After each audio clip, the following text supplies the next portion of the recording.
are listening to Spaceboy Universe on the SBU network.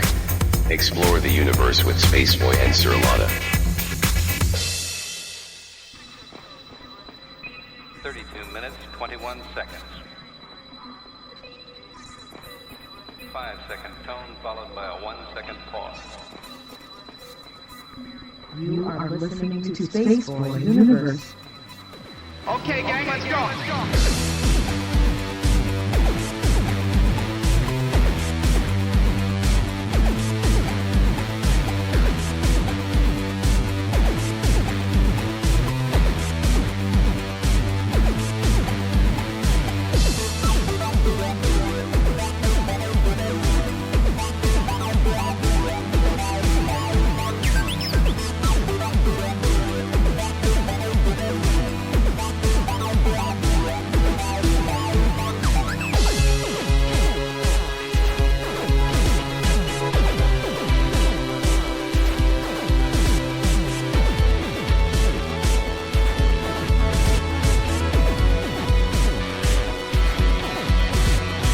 From the space city called Houston, Texas, welcome to Spaceboy Universe, featuring Spaceboy and the lovely Surlana. So strap in and prepare for launch sequence.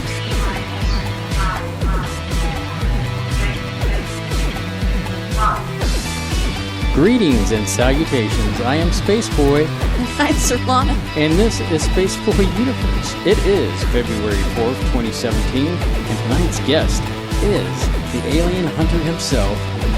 That would be Daryl Sims. And we might take your calls if you're nice. As always, follow us on Twitter. That's at the SB Universe. Follow Surlana at Surlana. And, of course, follow me at Spaceboy Music. Of course, ultimately, what you need to do is follow the network, and that's at the SBU network. Remember to hashtag your tweets or to hashtag them with hashtag Spaceboy or SB Universe, and of course hashtag Space Cadets. Want to hang out with those Space Cadets? You can do so by going to spaceboyuniverse.com or the sbuniverse.com and click on the dancing chat bubble at the top, and that'll get you in with all the cool kids. In addition to Twitter, you can find the universe on Facebook, Tumblr, SoundCloud, iTunes, and YouTube. Just look for Spaceboy Universe. Speaking of YouTube, you can find more than the Spaceboy Universe of archive of shows. There is content from Spaceboy Music, video interviews, 2-Bit Gamers, and so much more. Can't catch the show live? No problemo. Take SBU on the go with you via Spreaker, SoundCloud, and iTunes. Because, man, we love to broadcast. And on that magical note, let me introduce you to the lovely Surlana. How are you tonight, Surlana? You threw me off there. Yeah. You know, you turned it down so we didn't hear the music intro, and I was like, ooh, what's happening? I have found that when the music is playing, I usually talk louder. Yeah. Because I'm thinking that it's going to be over the music. But the reality is, it's kind of blows it out a little bit when I'm doing it. So I figured, well, if I just mute the music right at the point where we need, with the 3, 4, 2, 1 contact thing, and then, we could kind of go from there. And, I don't know if you're having one of your dizzy spells over there or... Yeah, that's happening all the time, but I'm looking at the Spreaker chat. First of all, there's nobody there yet. I guess they're so excited they passed out. But the profile picture is wrong. Of, what do you mean? I don't know if you're allowed to click on it because you're hosting, but from my end, it says the Spaceboy Music in there instead of the network. And I don't have access to change that.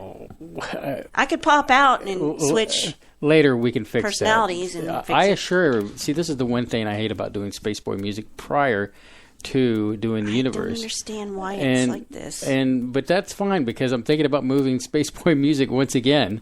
Where it lands, nobody knows. I do the spin of the wheel, and boom, there it is. So it is actually SBU Universe night tonight, and so you're tuned into the right network channel. So don't feel like you're tuned into Spaceboy Music. So other than that, Surlana, why don't we, this is the 5th week of First in Texas robotics competition. And we've been following these young adults, and it's pretty amazing stuff. So why don't we kick this into right before our banter and sure. and see what's going on, see the what's updates. going on in the updates, right?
systems and make modifications as needed.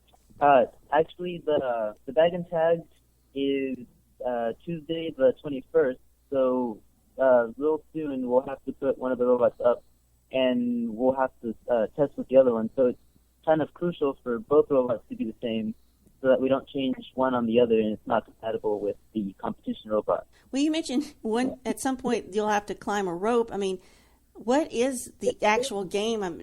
Can you describe it? Because it sounds like it's involved. Yes. So the actual game, it kind of reminds me of last year's. It's basically scoring balls and into the high boiler or the low goal, and it's the same concept as well. Climbing rope at the end of the last 15-20 seconds of the match, and it's extra ranking points you can always get. Me personally, I like the game. It's quite challenging, but challenge is always good. The actual YouTube video for the competition this year is called Steamwork. First Steamwork. So if you look that up, then it gives you the game animation for it, and it's very, very well animated actually. What can you tell us behind the scenes? Have there been any major difficulties come up along the way? Well, the main difficulty that we've had for the past couple of weeks is getting parts on time. We've switched systems in our school from being run by admin to being run by a subsystem of CTE. So it's been troublesome to get parts from them quickly. Recently, we did get really early Christmas present of like 10 boxes in one day of just a bunch of random stuff. So that's why we've been able to progress quickly this weekend to try to get the robot running, because we got our connectors, a lot of motor controllers, and a lot more balls so that we can test it with a large sum of balls on the floor. As you progress from today, what is the overall next objective in your project? Well, the next objective would be to mount the ball intake system we have that's currently being chained up. So hopefully that will be running shortly. And then seeing if that even works on the practice robot. It works as a wood robot on our prototype robot, but we haven't really tested it with Lexan and actual motors and chain and stuff. So hopefully that works. And then hopefully the drive train drive. So this year we have a new drive system of 3 motors on one gearbox and 3 on the other. So it'll be a difference than last year where we only had 2 motors on each gearbox, and we'll have to see how that performs. So there's a lot of gears that have to interact with each other. Well, gentlemen, do you have any final thoughts you want to lay with us about what you're going to accomplish today? And let us know your links once again to reach out to you and see what you're doing. Yeah, we've got that. Chris, do you remember the links for our social media sites? Oh yes, we're on Twitter and on Instagram, and both the handles are at 1255 Largofish, and again that's at 1255 Largofish on Twitter and Instagram. And we also have the Kickstarter we're doing. It ends this upcoming Friday, and that can be found on the Piezometry website or just Kickstarter, looking up 1255. Kickstarter.com, and then search there for either Piezometry or Largofish, and you'll find it there. And we're up to, I think, $1,700 and change. Oh, that's amazing. Still 6 days to go. So, well, Jim, Adolfo, Chris, we thank you for taking the time out of your busy schedule today. Well, thank you for having us. Thank you. Yeah, thanks again. And I always do a shout-out at the end here to, if you're an audience member anywhere in the world, go find a team near you. Go to firstinspires.org. Dig around the website a little bit, and you can find a list of all the teams. Another way to do that is thebluealliance.com, or perhaps that's .org as well. Well, there you go. Sorry that it got muted halfway through. I wasn't paying attention. My bladder was calling, and I had to answer that, so I apologize for that, Space Cadets, but we're back, and that's all that matters. So, and then, of course, you're probably looking at the player thinking, well, this isn't Spaceboy music. Because it's not. It's Spaceboy Universe. Apparently, we don't know how that happened. Nobody touched anything. Apparently, the monkeys at the network are fooling around and didn't get it switched right. But once the show ends, it'll be all fixed. Properly branded and all that good stuff. But Other than that, Surlana, this is the part I make your eyes roll, and do you have some banter for us? Yes, because we started working on this on Wednesday. Yes. We've started working on a new schedule of how to push things out, and hopefully these things go a little bit better. But before you get to start, we have SBU Tuesday trivia. And, oh, yeah. Totally forgot. Sorry about that. I had to mute that one.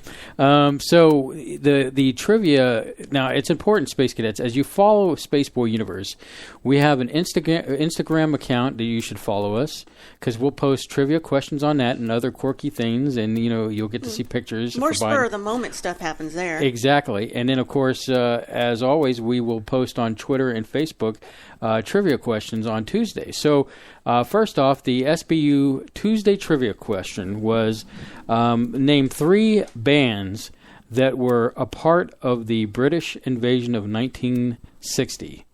And at the time, you were asked to hashtag your answers with Space Cadets. And if you answered the following, any of the 3 of the following, congratulations, you're a winner. You win my admiration. The answers are The Who, The Beatles, Kinks, Herman's Hermits. Really? Yes, they're part of it. The Trogs, Donovan, and the Animals and the Rolling Stones. Any of those 3 would have gotten you a correct answer. Now, if you follow our Instagram account, there's a picture. The answer to the picture trivia is the Who. So you got the Who. We started out easy. Yeah, we started off easy. So as weeks come in and you just pay attention to Twitter and our Instagram account, you'll see those come up. And then, of course, hashtag your answers, and then we'll give the answers on Saturday. And maybe at some point we'll give a prize for that. But well, what about that one? Well, that one is for anyone who's joined at the beginning of our show and ends with our show, and you get to pick the person who is most deserving of the alien. Tonight's special swag is an alien from X-Files, and there's pictures out there that we've posted. So, it's really cool. You got trivia going on. You got swag night, the courtesy of Surlana. So if you're nice and sweet, Surlana might just give you a reward, some swag that we could send out. So anyway, there you go, Surlana. The first week where we've really hit it with our schedule. So next week it starts all over again, and I know you're about to cry. I am, but it's nothing to do with Spaceboy Universe. Well, personal problems. I understand. Or you personally. Oh, okay. As my husband, not a problem. Sure, great. But I appreciate the Actually, candy. You've been a prince this week. So oh, yes, yeah. I think you're trying to get some kind of award. Well, I won't get any of this cool swag that I've hooked up. Yeah. You won't get to keep it, is what you're saying. No, but it's nice. No, but I have a list for you on my Amazon of things I'm going to get you that are very, very similar. So if you're a good boy. Oh, nice. Yeah. So what do you got for us as far as banter this week? Well, banter now will cover all 6 topics and briefly. Well, let's start with technology. This is sort of technology. Mm-hmm. I am not the least bit surprised by this because I think Amazon is pretty much making their living off of me personally. So, of course, to find out that Amazon is building one of the largest internal logistics shipping businesses in the world. And they have revealed a 1.5 billion air cargo hub that crosses Cincinnati and Kentucky border. It'll bring 2,000 jobs, according to the Wall Street Journal. So, does that not mean they'll have their own planes? Or at least they'll branded planes, In fact, I saw some pictures that had their own fleet branded. I'm not surprised. They're trying to cut costs wherever they can, and the next step in this evolution for them is to deliver it themselves. Yeah, so they're not trying to compete with other logistics providers, but they just want to be a freight forwarder. Mm-hmm. Services that, like FedEx and UPS offer. So they want to eventually offer services both to us and to the outside companies and retailers to put it in direct competition with its current partners, according to Wall Street Journal. But, go Amazon. Mm-hmm. Well, think about it. Is there ever a day that you do not look at Amazon? No. No, there isn't. I mean, the other day I was looking for these cookies that I've been telling you about, these iced oatmeal cookies, soft cookies, and I found it on Amazon. Our HEB was out, and I waited and waited. They never restocked. So I thought, I'm going to go on HEB and see, or not HEB, Amazon, and sure enough, they had a box of the cookies I was looking for. What don't they have? Yeah, I mean, my goodness. They have a lot of crazy stuff that you can get, and within 2 or 3 days, maybe even sooner than that, if you use the 1 hour express thing. Yeah. So. All right, what you got next? Well, gaming. We talk about gaming a lot, and I don't necessarily have anything to read to you about this. It's just the latest thing out there that's got everybody in a tizzy is Resident Evil 7 Biohazard. Now, I have watched someone play this all the way through, and just watching someone play it, I was scared. And I watched PewDiePie play it because it just happened to be that I could have easily just watched Markiplier, but I don't personally understand how it ties in with the whole Resident Evil game universe, let alone the You were saying it takes place in the swamps? Takes place in the Louisiana swamps, and everybody's got a southern accent, kind of like what you're hearing right now, because I am also from there. I'm not from South Louisiana, I'm from North Louisiana, but maybe it's similar. But yeah, so there are moments in the game that I'm kind of like, don't turn your back on the door, because it seems like it takes advantage of the fact that you're busy with something and something comes up behind you. And they have very accurate mosquitoes in this game. They're big and they're evil, just like real mosquitoes down here. Something about the family is like, I don't know if they're infected or if they're possessed, but I've noticed there's parts of the game, I hope this doesn't spoil it, where they're bat crap crazy, and there's a moment where they're completely lucid and normal. And they're like, look, find a way to get out. We're trapped here. You gotta find a way to get out. But it's like there's tree monsters, things that come up out of the swamp. You've still got your they're undead. The monsters, the boss fights are just, I don't know. It's almost like The Thing. I was just going the movie The Thing. I was going to say Swamp Thing. I'm watching a trailer with the sound off here because you'll hear it if I don't. No, I was just thinking of the Swamp Thing when you were describing all this. But it doesn't surprise me that Resident Evil doesn't, spook you, because going even back to PlayStation 1, when the first Resident Evil came out for that, that was pretty intense. And, with games have definitely progressed since then. It's amazing what is out there, so I can only imagine how. Yeah, I never followed the games, the previous versions, but obviously just from some screenshots I've seen from the old games, this is miles apart from like your objective, how it's being played. This is not a cooperative online team thing. It's just you and this game. And you do have to solve some puzzles, which don't seem like you have to go here, find this part, and put it in this thing and match it up. But then there's another puzzle I saw where you're watching a videotape. Your character in the game is watching a videotape, but you have to play as the character in the video. Okay. But that gives you insight on how to solve that puzzle, because later in the game you will be in that puzzle yourself. So it's kind of strange. Very, very odd. I think there's Easter eggs in it too, especially at the end, because I guess one of the main characters, I think, is in the older versions, shows up as a rescuer at the end of the game. So what would you rate this game? Is it definitely playable? I don't know, because I don't play these kind of games. Well, I mean, from what you saw I think if you like your first-person perspective games where you can kind of get into it and you want to kind of take your time and get immersed, I think it might be worth your time. But and it's available on Steam, powered on Steam. So that's where I went to look at it. So cool. Okay, pop culture time. So here's a link I will share with you in the chat. So find out how much obscure Rick and Morty trivia you know by watching this video. And this is from AV Club, where you and I are eagerly anticipating the return of Rick and Morty for season 3. Oh, yeah. And I don't know if we have to go the rest of this year without it or not. Well, I had heard something about there was some internal fighting, and then I heard, no, it's not the case. And so we're still patiently waiting, yes. Yeah, I don't see anything about that on this particular article. This is more of just a fun thing to keep you occupied till it comes back. So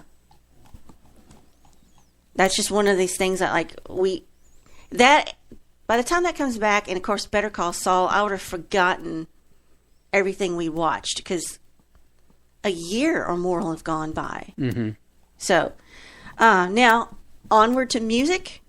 Music. I thought this was interesting. Depeche Mode will release a new single to confirm their new album release date. All right. So they're going to, their new album is called Spirit, and it will be released on March 17th. So, and the lead single, let's see, is Where's the Revolution? And I think that's already premiered by the time you and I are talking now. So I'll just post this link. You can read more about it. And I think there's an interview you can listen to. Yeah, these guys. I'm up for some new Depeche Mode music. It's been a while. I can't recall any new Depeche Mode music I've ever heard. I'm sure it's out there, but it's been a while. But yeah, it should be good. I do like their, 80s, 90s stuff. So of course. This day in the history, the day was February 1st when I posted Wednesday, it. So yeah. that would have been Wednesday. Wednesday was February 1st, and on that day in 1861, Texas secedes from the Union. And this takes place, I guess, around the Civil War? I would think so, because doesn't the Civil War end in 1865? Somewhere about that point, yeah. Somebody can correct me if that. So it's no longer part of the Union. I think this is timely, considering that California wants to secede from the nation. And, many times we've belly ached about seceding from the Union.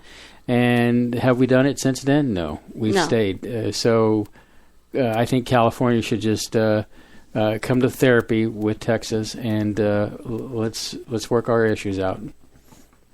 That's all I'm saying on that. Someone in chat said, I'm more of a Spandau Ballet fan. And I'm thinking, oh my gosh, how perfect is that song True by Spandau Ballet? Or how about Gold? No, True is the one. Well, True is the first one. That is the fun song to sing when you're alone and you don't want anybody here, Well, I like Gold. Gold's okay, but I mean... You're indestructible. Yeah. Remember when we watched Venture Brothers? And their quote-unquote mom was talking to them, but she was talking to them in true lyrics, mm-hmm. And they're like, she's lost it.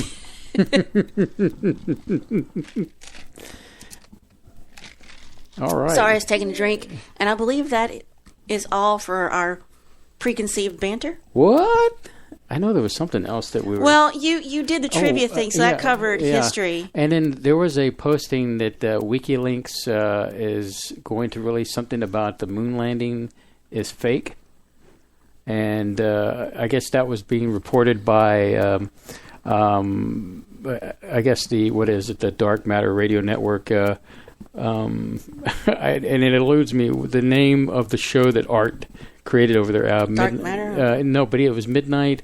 Somebody help me out in the chat session here. What's the name of Art's show that was or still is on the Dark Matter Radio Network? And I'm waiting for any moment. Dennis. Come on, Dennis. You're slacking, Dennis. Come on, Dennis. He's there. He's just... It's processing. So any minute. Yeah, so I got the article from... I don't know why I keep wanting to thinking it's After Dark. It's not. So anyway, supposedly there's WikiLeaks emails that say that the moon landing was fake. Midnight in the Desert. That's it. Thank you. Thank you. So I don't know. I'm on the fence on this. So it'll be interesting to see what emails get leaked out this week, if any. in regards to the moon landing. And speaking of the moon, I can't wait until next week when we talk to Preston Dennett. You're going to tell them. Well, yeah, it's on the schedule. I mean, in for a penny, in for a pound. Yeah, it's on the website. I forget. Yeah, we posted all the new shows for this month, and so we're good to go. We're going to talk about moon conspiracies with Preston Dennett, he's a fun guy. Mm-hmm.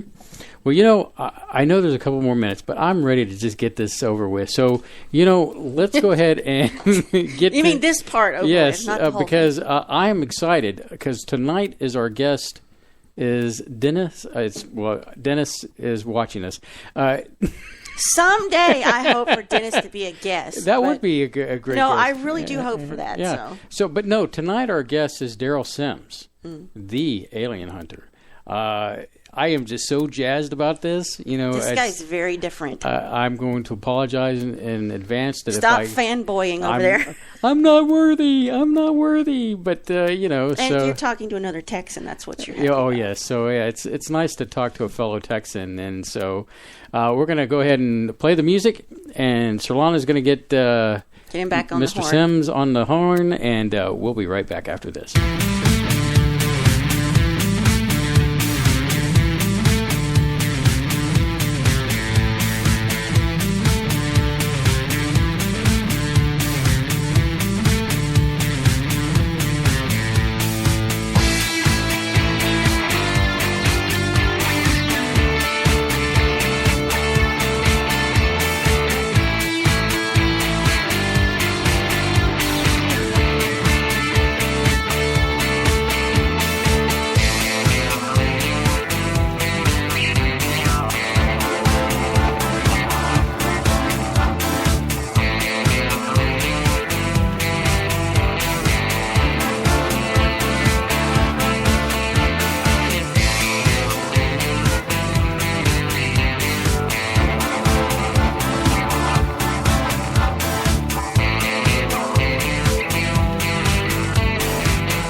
Daryl Sims, the alien hunter, is the world's leading expert on alien abductions. His 38-plus years of field research has focused on physical evidence and led to his groundbreaking discoveries of alien implants and alien fluorescence.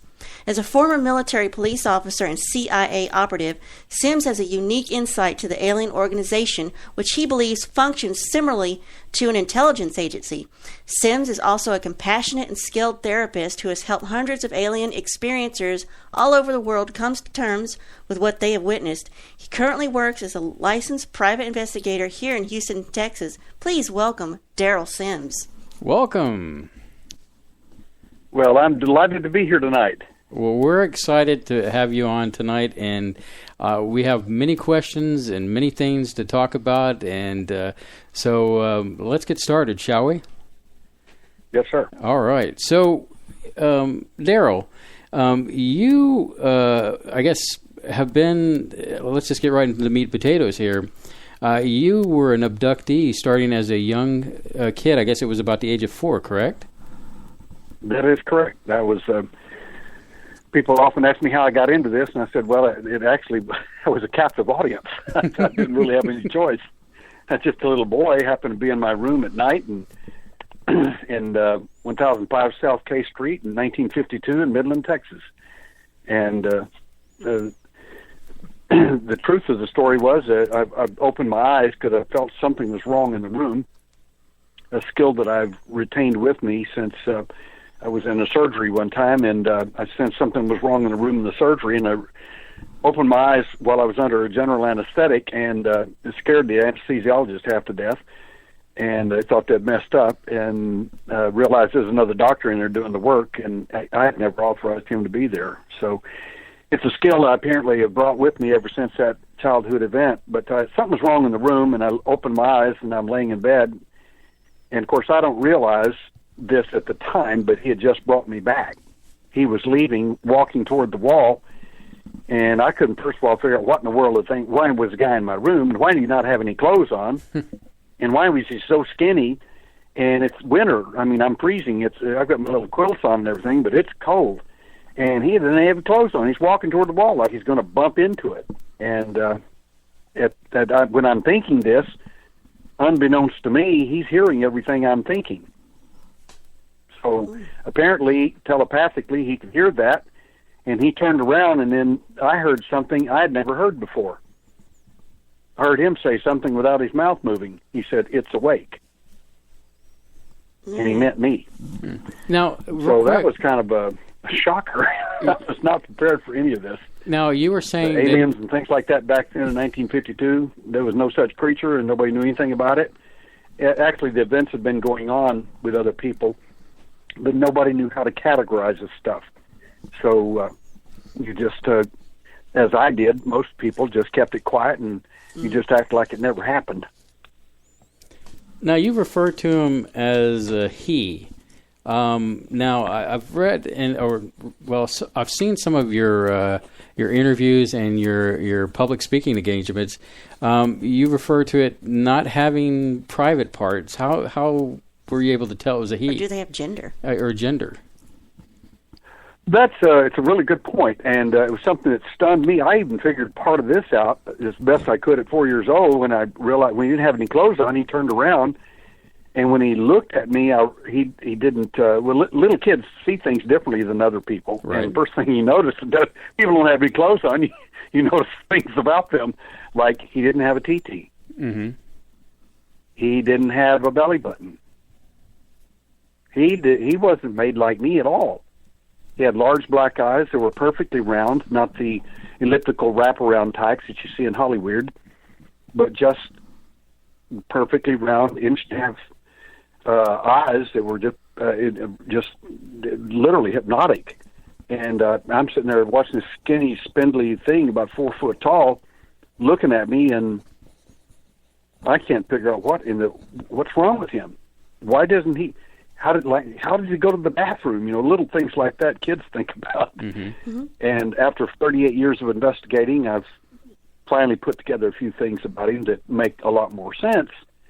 And one of them is, in fact, that the reason he doesn't have a genitalia is because he doesn't procreate. Right. A second possibility in that scenario is since he didn't have a belly button or navel, he wasn't born. He was hatched, cloned, manufactured, or made for some particular purpose. And the last thing that I noticed is he didn't have mammary glands or nipples or anything like that, like people do. And I couldn't figure any of this out. None of it made any sense to me. But after you think about it a little bit, it makes a ton of sense. Whatever it is, you can't assign human information to something that is non-human. That's like saying that a praying mantis out there in the woods. You find a little praying mantis out there. Well, it's human because look, it's kind of got a head kind of like ours, little legs kind of like ours. That doesn't really work. So it's just a category all in itself. And I'd never seen anything like it, and I didn't know what world we were looking at. Well, could you put it in a category if you had to? I mean, we're used to hearing about, quote unquote, gray types. I mean, or is this something completely different? I can put it in a category because, number one, I've seen other entities, and I had about 10 events over a period of 13 years. My events ended violently at age 17, and that ended it for me personally. But I've got 1,900 cases now worldwide, and the last case I had is in India. I did conducted a surgery in India on an alleged alien implant. My point is that I've been able to put together a lot of information, and some of it pretty succinct information about the phenomena. And the easiest way to describe this to your listeners is that imagine the little gray alien, the little short guy with large bulbous head with large black eyes, many times a little wraparound type, but mine weren't. But basically, they're the same models. Some people call them, what I'm fixing to describe is about 7 entities, and these entities are not, in my opinion, they're entities, and they are not races of aliens at all. They're simply models. Yes. And the example I give here is the little gray alien, about 3 or 4 foot tall. Some of them are even shorter. Has an IQ of about 80, and that upsets some people when I say that. They say, you're picking on them. I said, no, I'm not picking on them. I'm telling you that I'm giving you a piece of information you don't know anything about. I said, if you haven't been there, you don't have a clue. You're just guessing or you're reading material, and you don't know whether it's accurate or not. If you want to know if something's accurate, talk to a witness. So the second entity that you see in the I call the usual suspects lineup is a one that looks just like him, but he's taller and he's a lot smarter. He's got an IQ of about 140. Mm-hmm. He's often referred to as the doctor, and he looks just like the other one, but taller and smarter. Then you've got a praying mantis type being, which looks like something ranging anywhere from 5 to 7.5 foot tall. They are extremely intelligent, probably an IQ of 180. And then you've got this reptile guy, which is very mean, really nasty little guy. Some of these characters are very smart too, but they're very mean.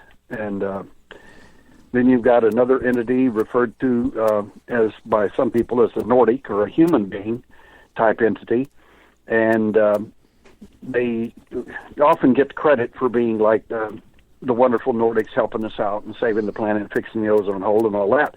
The only problem with that whole mentality for me is the fact, number one, there are other kinds of entities that are human-like, and they don't have blonde hair. They have red hair. They have black hair. But these here, in particular, have blonde hair, and they're sometimes referred to as the Nordic alien. But again, I'm suggesting these are models, and I'll explain that in a moment if you want me to. Mm-hmm. But the next entity in the lineup of the usual suspects is something called Bigfoot. Now, he is an entity that is simian or ape-like, very large. And anyway, I'll talk more about him if you want later. But basically, those are the primary guys that show up in the literature, the primary ones. And in my opinion, they are in fact models and not aliens from other worlds. Now, you say they seem to come out like new car models. Thank you. Now, you go to the Chevy market and go down there, and you can get a little Chevette, or you can get a Corvette Stingray or something like that.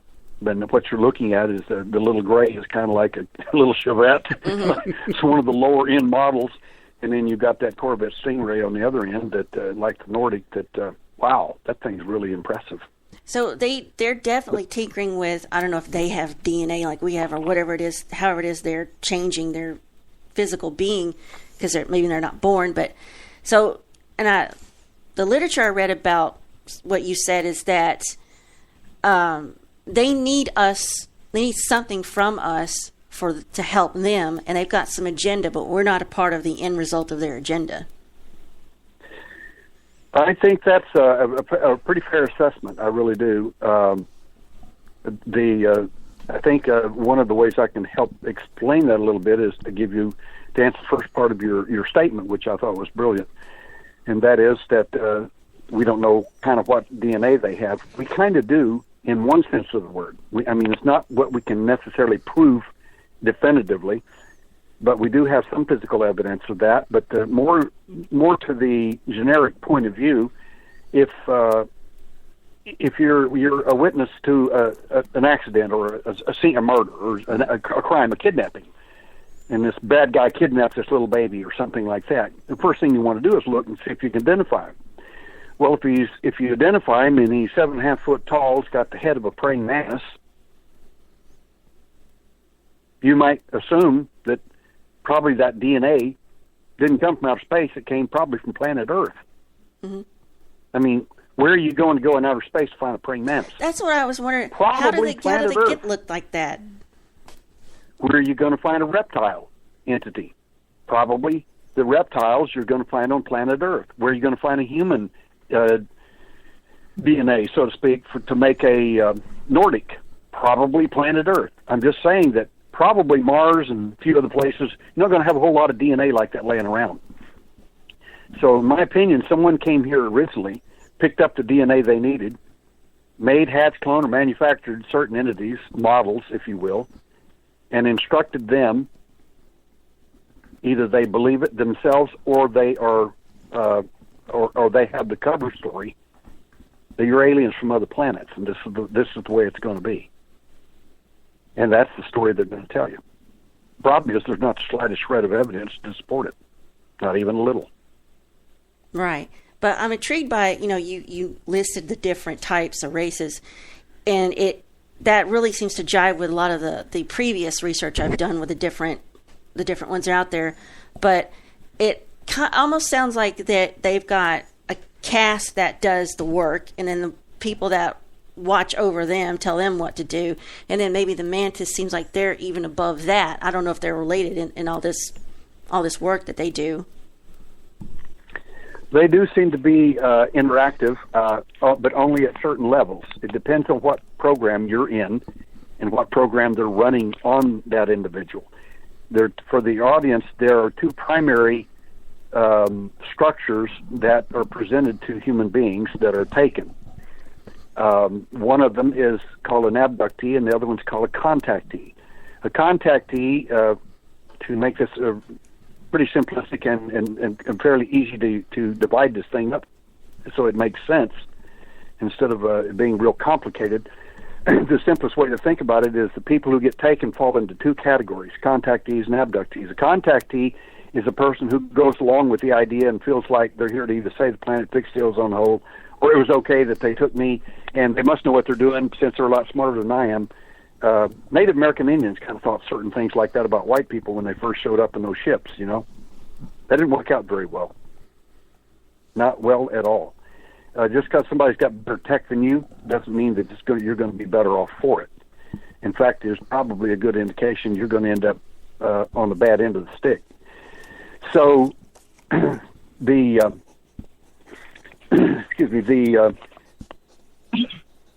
entities themselves, and if I can get back to my point here, the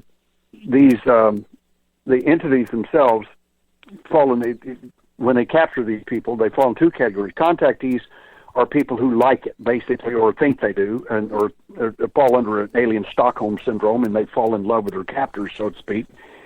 I call them the honeybees. Honeybee is a person who thinks the funny little man in the white suit out there with large black eyes stealing your honey is probably supposed to be doing that. Bees don't know any better. They just keep making honey thinking it's okay. He's been here before. He's always done this. So therefore, It's okay. Not knowing what the world is doing with honey, why he needs your honey, and why are you giving him whatever he wants without question. On the other hand, there's another group of people like me, that were taken, and they were simply kidnapped. That's called an abductee, taken against their will or abducted. And these people are not real happy about the event, and they would like some payback in some form or another. Mine is I'd like to capture one of these little guys, and I've come close to it on 3 occasions. But an abductee, basically, I refer to as a killer bee. By that, I don't mean he kills people. I simply mean that if you come to steal his honey, you're probably going to get stung. You're more aggressive about protecting the honey. You're going to protect your honey, whatever that is. And honey is whatever it is the alien's after that you probably, as an abductee or a contactee, probably don't have a clue about. You think you do, but you probably don't. Yeah, that's something that intrigued me is you talked about them implanting the false memories or screensavers, as you put it. And what intrigued me about that is because you had the non-enlightening, touchy-feely encounters. You had the violent ones and negative ones. But why, and you point this out, why would they go to so much trouble and bother to hide what they're doing if we're just lab rats, if they're just getting us for whatever they need us for? I mean, who are we going to tell that may take us seriously? Or are they trying to hide from, maybe they're trying to hide from you now? Or why do they go to such lengths to put all these false memories in? Well, originally, it was when I was a boy, as an example, 1950s and 60s, most people did not remember their events. They were very rare that people remembered. Betty and Barney Hill is a good example. Mm-hmm. They had to go into hypnosis. They knew something was wrong. They knew they had missing time. They knew something was dreadfully wrong. And then, of course, they found out, and it was just they were mortified. I mean, how can this be? My events were conscious. I had not had hypnosis for them, and much of the information I do remember consciously. My point is that things were so traumatic for me in my particular event that I did remember it, and I did want to remember it. Now, one thing that they tried to do, the entity tried to do whenever I heard him make the statement, "It's awake," I was not paralyzed. I was not afraid. I wasn't anything. I'd watch monster movies and stuff. I didn't even know what this thing was. I just couldn't figure out why the little guy didn't have any clothes on. He's freezing. He's got to be. And he's not even cold, apparently. And then at that point, his eyes began to move. There was some little small movement in his eyes. There was an ambient light in the room. People might ask, how could you see in the dark? It wasn't in the dark. There was a light on our little well house out there that shone through my window, and there was enough ambient light in the room I could easily see him. Easily. If it had any hair, I could have seen him on his head, but he had no hair. So the point is that his eye did some kind of movement, and there seemed to be a little red edge on his eye, and I couldn't figure out what. How can that be? At that instant, I became paralyzed with the most horrifying fear that I never knew. I never knew fear like that. I didn't know that could exist. And what I've known after many years of investigating, I know a lot more about what actually goes on instead of being a victim. And basically what that means is that the guy has transferred his fear to me. Mm-hmm. They live in a society you can scarcely imagine.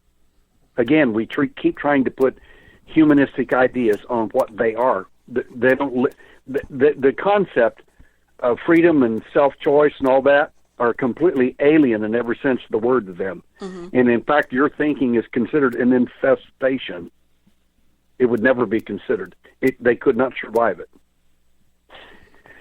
So the thing that the thing that happened to me, I wanted to relate to you, is that the screen memory that he gave me when he moved forward toward me, at that point when I became paralyzed, when he transferred his fear to me, of course I didn't know at the time what that was, only that I was scared out of my wits and I couldn't move. When he started moving toward me, I really got scared. I was like, what's he going to do to me? And I pushed against the wall with my had a little small bed, like a cot, wasn't much. Mm-hmm. And as I pushed the bed apart, it pushed apart from the wall, and it made like a V, and my head fell, and I wrapped up in my covers, and I fell to the floor. Part of me, my hips and legs still up on the bed, and the other part of me laying on the floor. And then the worst thing could ever happen to a kid, the worst nightmare you could ever have, and I was completely awake. There's no nightmare at all. He couldn't get to me that way, so he goes over to the edge of the bed and lifts up my covers and looks at me. And of course, I can see that large bulbous head with those large black eyes right next to my face at that point. And he changed, and people say, well, that's because they shapeshift. No, you're applying things to them that is not necessarily true. He changed my visualization of what he was into a clown, a horrific clown. Many abductees have clown phobias and have no idea why. I can give you a good example of why. Because that's what he wanted me to remember him as, and I kept shaking my little head back and forth, no.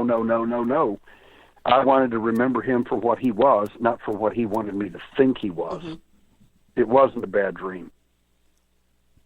Do you happen to know why you were chosen, or there was something about you that they needed specifically, even at 4 years old? I had no clue about any of this. As a kid, all I knew is that, as I was telling some hotshot one night, is asked a bunch of questions to me. He says, well, there's stuff we can do. And I said, well, that doesn't make any sense. I said, look, if I can resist at 4 years old, you can figure out something at 40. Give me a break. They're not all powerful. They're not godlike or anything like that. Far from it. I said, the point is that you can resist, and there are things that you can do. And I said, there's a plethora of things that you can do, and we found numerous things that do have some direct effect on them, even on a conscious or unconscious level. But as to purpose, that's a very good question. That's a $64,000 question, really. And what is the purpose? What do they really want? Well, the reason you have so many researchers out there that think they know what they're doing is they don't know what they're doing, and the aliens got them completely hoodwinked. And one of my people asked me one time, says, what do you mean? I said, well, they're being spoon-fed. He said, what do you mean? I said, they operate like an intelligence community. Do you really think the CIA, the Mossad, or KGB, or anybody else in the intelligence business is going to sit there and tell you the truth? They're going to tell you what is called a cover story. They're going to give you what you need to support that cover story. Say, well, you found alien implants, you found this, you found that. Yes, that's all true. But you still have to be careful about what you discover, especially in hypnosis, or especially when people tell you things. Because some of this information is beautifully spoon-fed to make you buy into a narrative that's not the real story. Yes, it is happening. Yes, that did happen. Yes, they did do this and they did do that.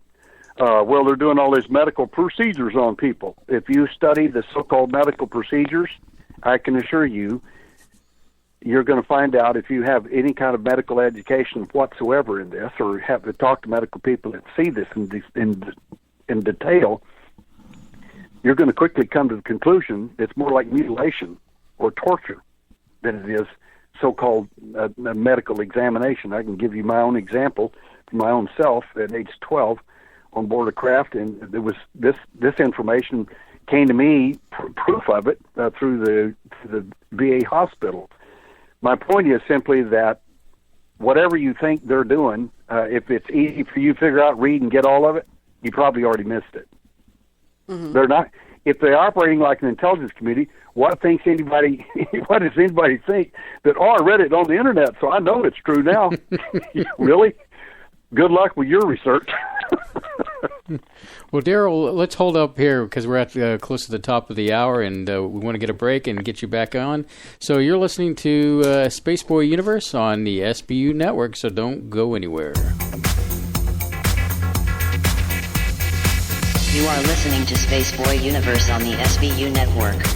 Explore the universe with Spaceboy and Surlana.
You know, it's always a fun show because, you know, when we have a great guest on, and our guest tonight is Daryl Sims, we have a tendency to talk behind the scenes because, you know, it's always awesome to have somebody of Daryl's caliber come on our show.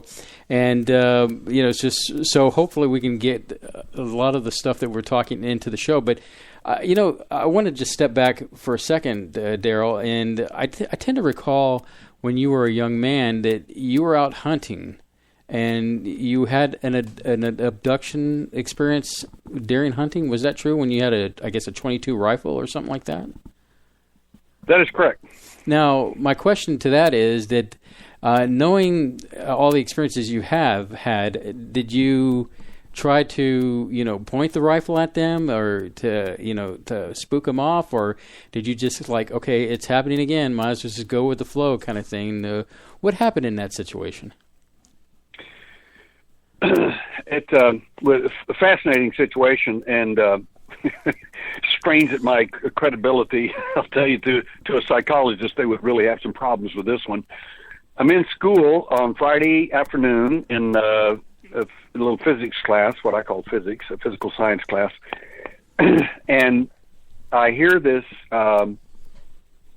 message to go out into the desert. And the compelling for me to leave that school at that exact moment and go out in the desert was absolutely overwhelming. The message was so clear that I went over to the window in the second-story red brick building, looked out and saw clouds and stuff and beautiful blue sky, and kept wondering, where in the world did that come from? Nobody else heard it. I mean, nobody's moving around acting like, who said that? But the feeling, I had to do it with all my being, had to force myself not to go out into the desert. Like an obedient, good little boy in school and obeying parents, I didn't. However, the next morning, I grabbed my little .22 rifle, went out in the desert, and got abducted. It just took them a little while to get me out there. So I was out in the desert doing my thing, you know, just looking, hunting rabbits and things, you know, things I always did when I was a little kid out there. And to my shock and amazement, all of a sudden I noticed that, again, I'm opened my eyes at the wrong time. And when I say that, I mean I'm standing out in the desert with my .22 rifle loaded, 17 rounds in it, and my eyes are open, and I can't figure out, well, why am I standing here in the hot sun not moving? That makes no sense. And I'm really, you know, hot. When you stand in the hot sun in the desert in one place without moving, not getting any wind, any air over you or anything, you get real hot. I mean, you notice that you're getting hot. Right. And I've been there apparently for a little while, and as I opened my eyes, I looked up and saw the entity, the same cosmic skinhead that always got me before, is now walking away from me. He's about 60 feet away. And I'm like, what in the world? And at that point, he turned around. He heard me think. And he realized at that point I had a gun, and he knew I could shoot him, and I could have easily. So he started running, and as he ran, it started going through the brush and everything. He finally got away from me. I couldn't. I lost him, and I couldn't figure out why, because I mean I could outrun the guy, and I just couldn't figure out why I couldn't get close enough to him. And it didn't occur to me, I didn't know, that they could beam that guy out whenever they needed to, and they apparently did. And I went out later and looking, you know, looking for some little underground bunker or something he hid in, but there's nothing out there.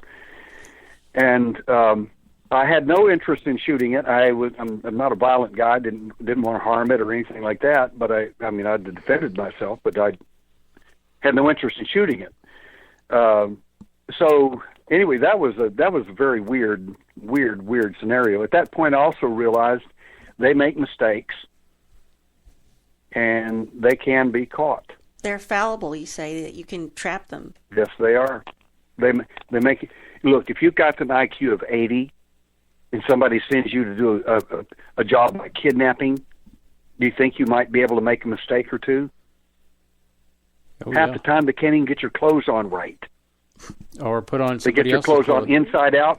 You and your wife go go to sleep and you end up abducted or something, come back and you'll end up with her clothes on, or vice versa, or you'll have someone else's clothes on that was on the craft. Mm-hmm. One little girl got picked up with and they gave her. She came back from her event from the woods with a sergeant's military field jacket. You can imagine the 6-year-old size T-shirt she was wearing, what he was trying to get on. I mean, it's kind of obvious something went on there you didn't know anything about. They don't even get your clothes on right. They drop you off the wrong location, the wrong place. Sometimes you'll be a double tumbler lock, which means you have to have a key to get inside and key to get outside, and you get dropped off outside your house. You didn't have your keys are on the inside of the house. Kind of proof that you didn't lock yourself out and do some sleepwalking. Sometimes they drop you off on the wrong street, the wrong city, and in one case that I have, they dropped the 2 men off in the wrong state. Like I said, it wasn't sleep paralysis. Yeah, you can't sleepwalk yourself to another state. You know, like not in your truck with the wrong guy driving. Yeah, I couldn't sleepwalk from Texas to Louisiana. Yeah, a little difficult. I wanted to ask you, I have a 2-part question, so I'm going to try to do this in chronological order. You know, you said you had these unpleasant experiences with them until you were 17. So while that was going on in your life between, 4 and 17, did any of these experiences influence you in your later life as to the choices you made for your career or personal choices? I mean, you became this cop in the military. You've got this no-nonsense approach. You're known as the alien hunter. I mean, so what point did you decide you were going to hunt them, and what made you decide to go your career choices? Well, that's an easy question for me. Mm-hmm. Everything ended for me at age 17. Nothing seemed to be happening after that, and I was like, whew, boy, I hope nothing like that ever happens again. It's over. And then one day, several years later, married, got a kid. He's 6 years old, and I wake up about 2:30 in the morning, something like that, around 2:30, 3 o'clock. That's when it usually happens. And I wake up and I mean, I know they are here. If you've been in these events, you know already what I'm talking about. You can sense them. And I ran as fast as I could through the house, as fast as I could. I ran past my little boy's room because I knew he wasn't in there. And I ran through the hallway, stopped in the kitchen where I knew he was near there. He was in the living room area looking out the back window. He was in a deep trance, and I said, David, I watched him for a long time. I said, what are you looking at? He said, the little red light out there. Well, of course, there was no red light. That's screen memory. It just brought him back. Generally, whenever they take someone in a family like that, they nuke the whole family. By nuke, I mean everybody gets knocked out. Nobody wakes up. Generally, that's the case. Sometimes that doesn't work on everybody, but a lot of times it does. And he begged me, and so did my wife, and so did other people, to hypnotize him and work with him and use my NLP techniques and other techniques on him to find out what happened. And it was the only case I ever didn't. I don't want to know. I do not want to know the answer to that. I already knew the answer. I didn't want it verified. And when I did work with him, finally, at his insistence, it was worse than I imagined. The entities that I met when I was 17 that were beyond horrific were the ones he met at age 6. I assure you, if you ever meet anything like that, it will forever color your consciousness. And at that point, I hunted them that hunted me, and then later came and hunted my son. I used to be afraid. I'm not anymore. I look forward to the event. So after your son started experiencing these situations, did it kind of come back to you? did they start seeking you out again, or? Oh, I wish they had. That would be a dream come true. Please, come get some. Not a problem. And is your son delighted to cooperate? And is your son still experiencing? Now I'm not a victim anymore. I'm a full-blown witness. Mm-hmm. I know how to be a correct. The best way to say this is a trained observer. Now, when I'm in these events, I train abductees on how to hear them, especially when they shut you off and they don't want you hearing what they're saying between each other. You can actually be trained to actually turn yourself back on and hear it anyway, and you don't even have to let them know. The problem is people as contactees are in such awe or such amazement or such, oh my God, I've got to fix the world. The universe is going to come apart. Really? Or an abductee who may be so scared or so frightened or so angered by what's going on, you're not paying attention. You're in awe or you're in fear or you're in anger, and you're not paying attention. You need to be a trained observer. Bring some evidence back with you. That's impossible. No, it's not. All you got to do is scratch the guy. Just scratch him. The evidence will be under your fingernails. That's another thing that fascinated me. I was going to bring that up for a second because I've often thought if I was going to be abducted, I would try to injure myself in some way if they were to do some kind of screen memory so that I could question, okay, why am I cut here? Why is my toe broken? Or, something. Unless they fix it. Well, that's true, but, at least mentally I've always prepared myself for some kind of situation like that to jar or to make me question. Is that too far off, Daryl? No, it's not far. No, that's wonderful thinking.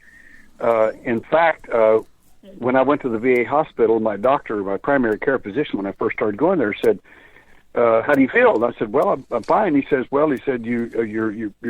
I said, "Well, I got a little pain over here on this side." And he said, "No, the pain's on the other side." And I said, "Don't tell me where my pain's at. You don't know if I have any pains or not. You don't know." And he said, "No." He said, "Your broken ribs are on the other side." I said, "I don't have any broken ribs. What are you talking about?"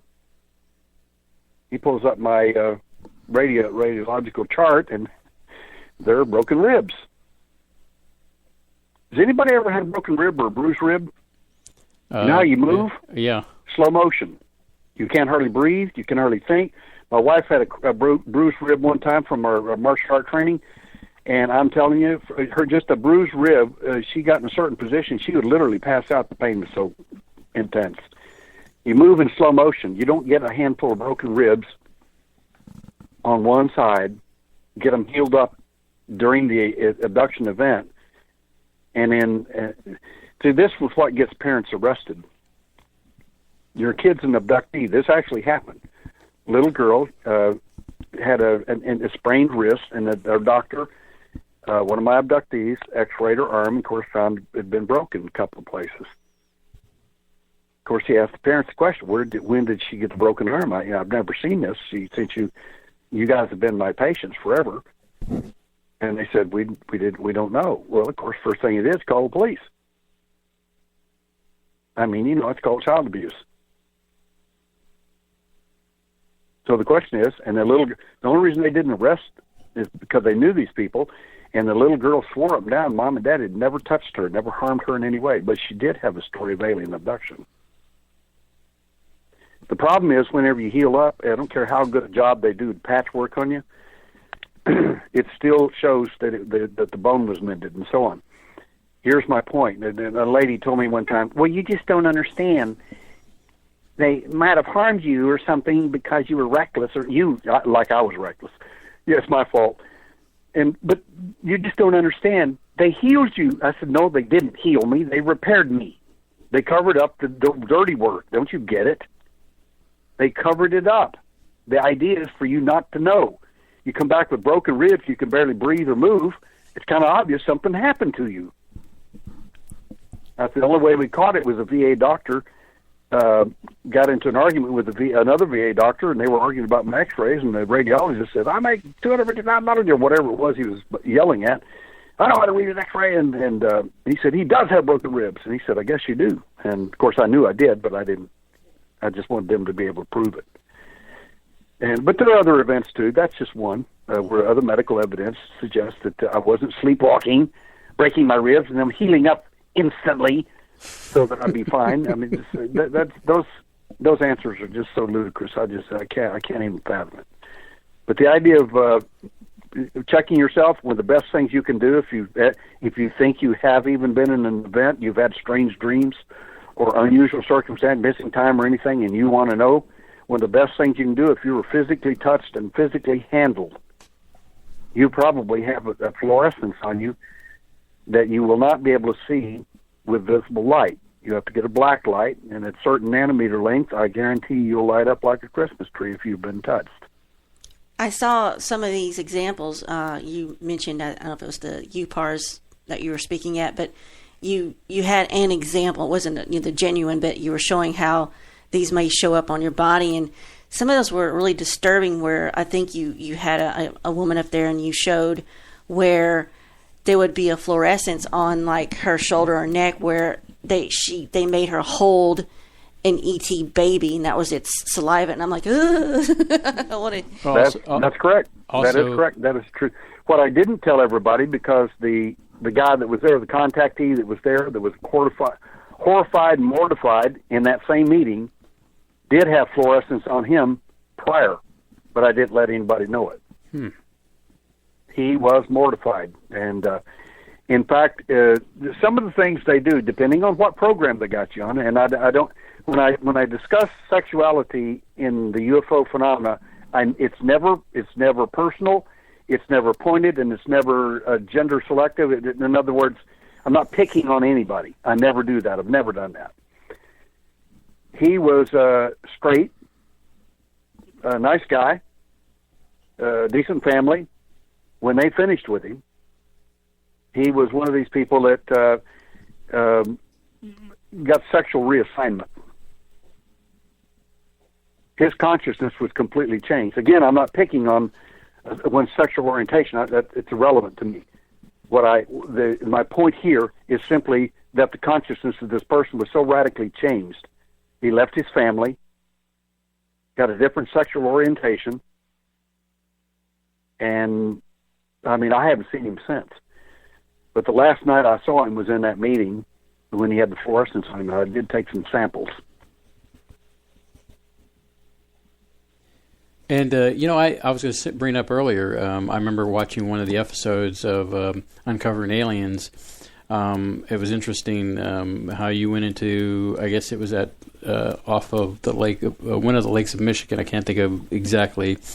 And you went into this young lady's room and started scanning her walls for, I guess, residue from, I guess, aliens. And you were saying something to the effect that they excrete, I guess, oils or something and leave this residue.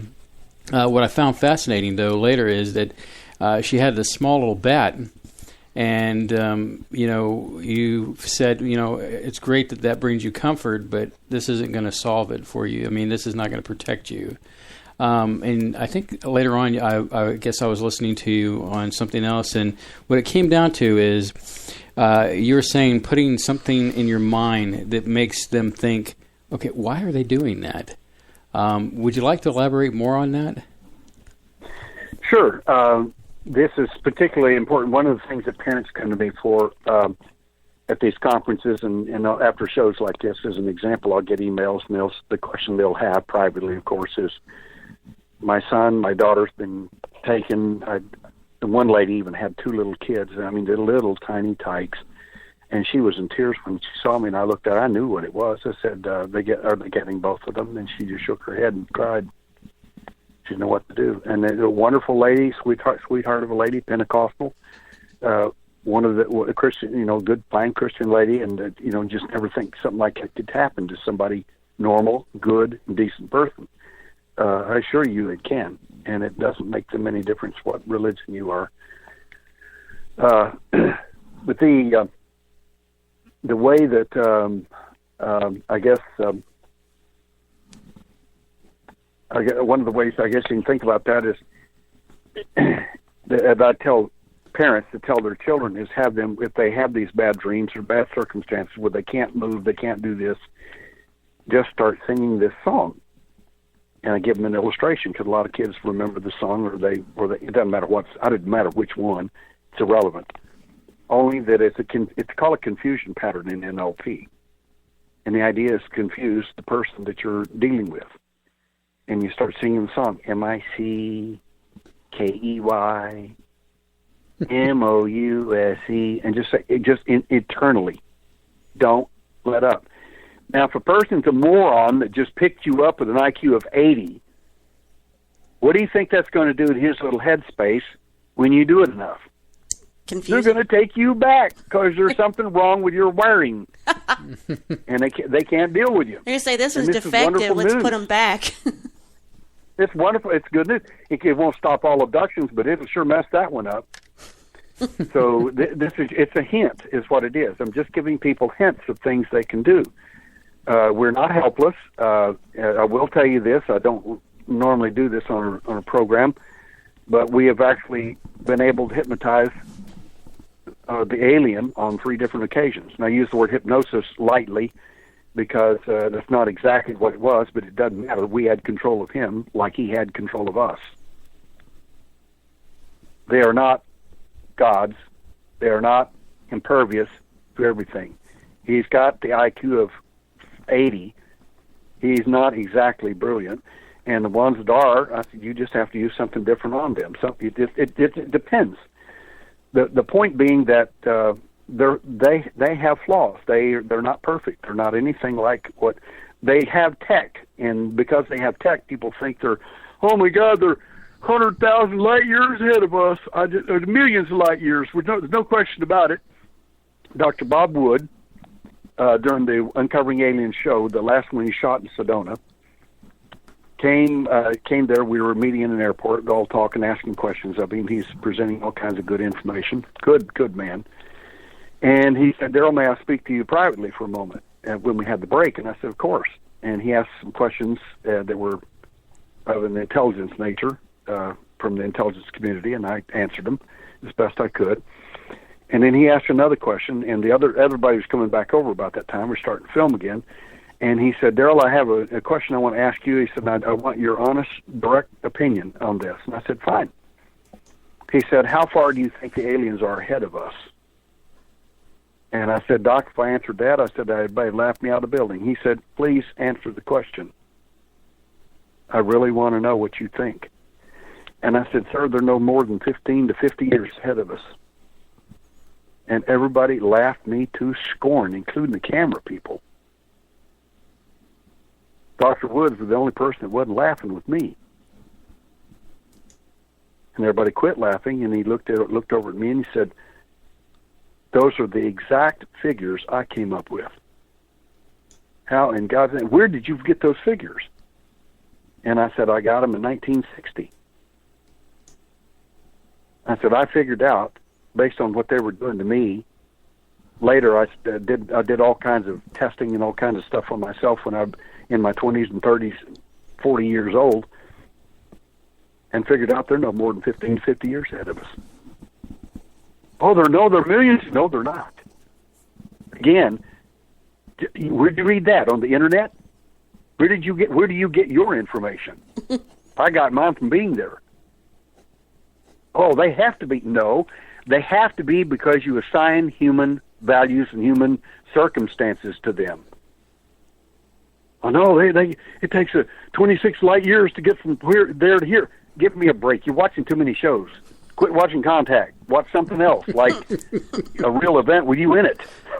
The Travis Walton is a good example. Travis said, well, I was only gone for a few minutes, in my opinion.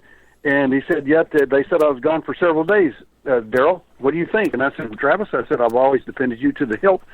And the reason is because you were telling the truth. And you've never changed your story. I said, here's the deal. I said, if you're traveling at a relativistic speed, I said that the thesis is based on the position of each observer. If you're here if we're here and you're out there traveling at a relativistic speed, you may have only been gone for 5 minutes, but to us it had been 5 days. Mm-hmm. I said, both answers are correct. They're both correct. He said, I never thought of that. And I said, well, relatively speaking.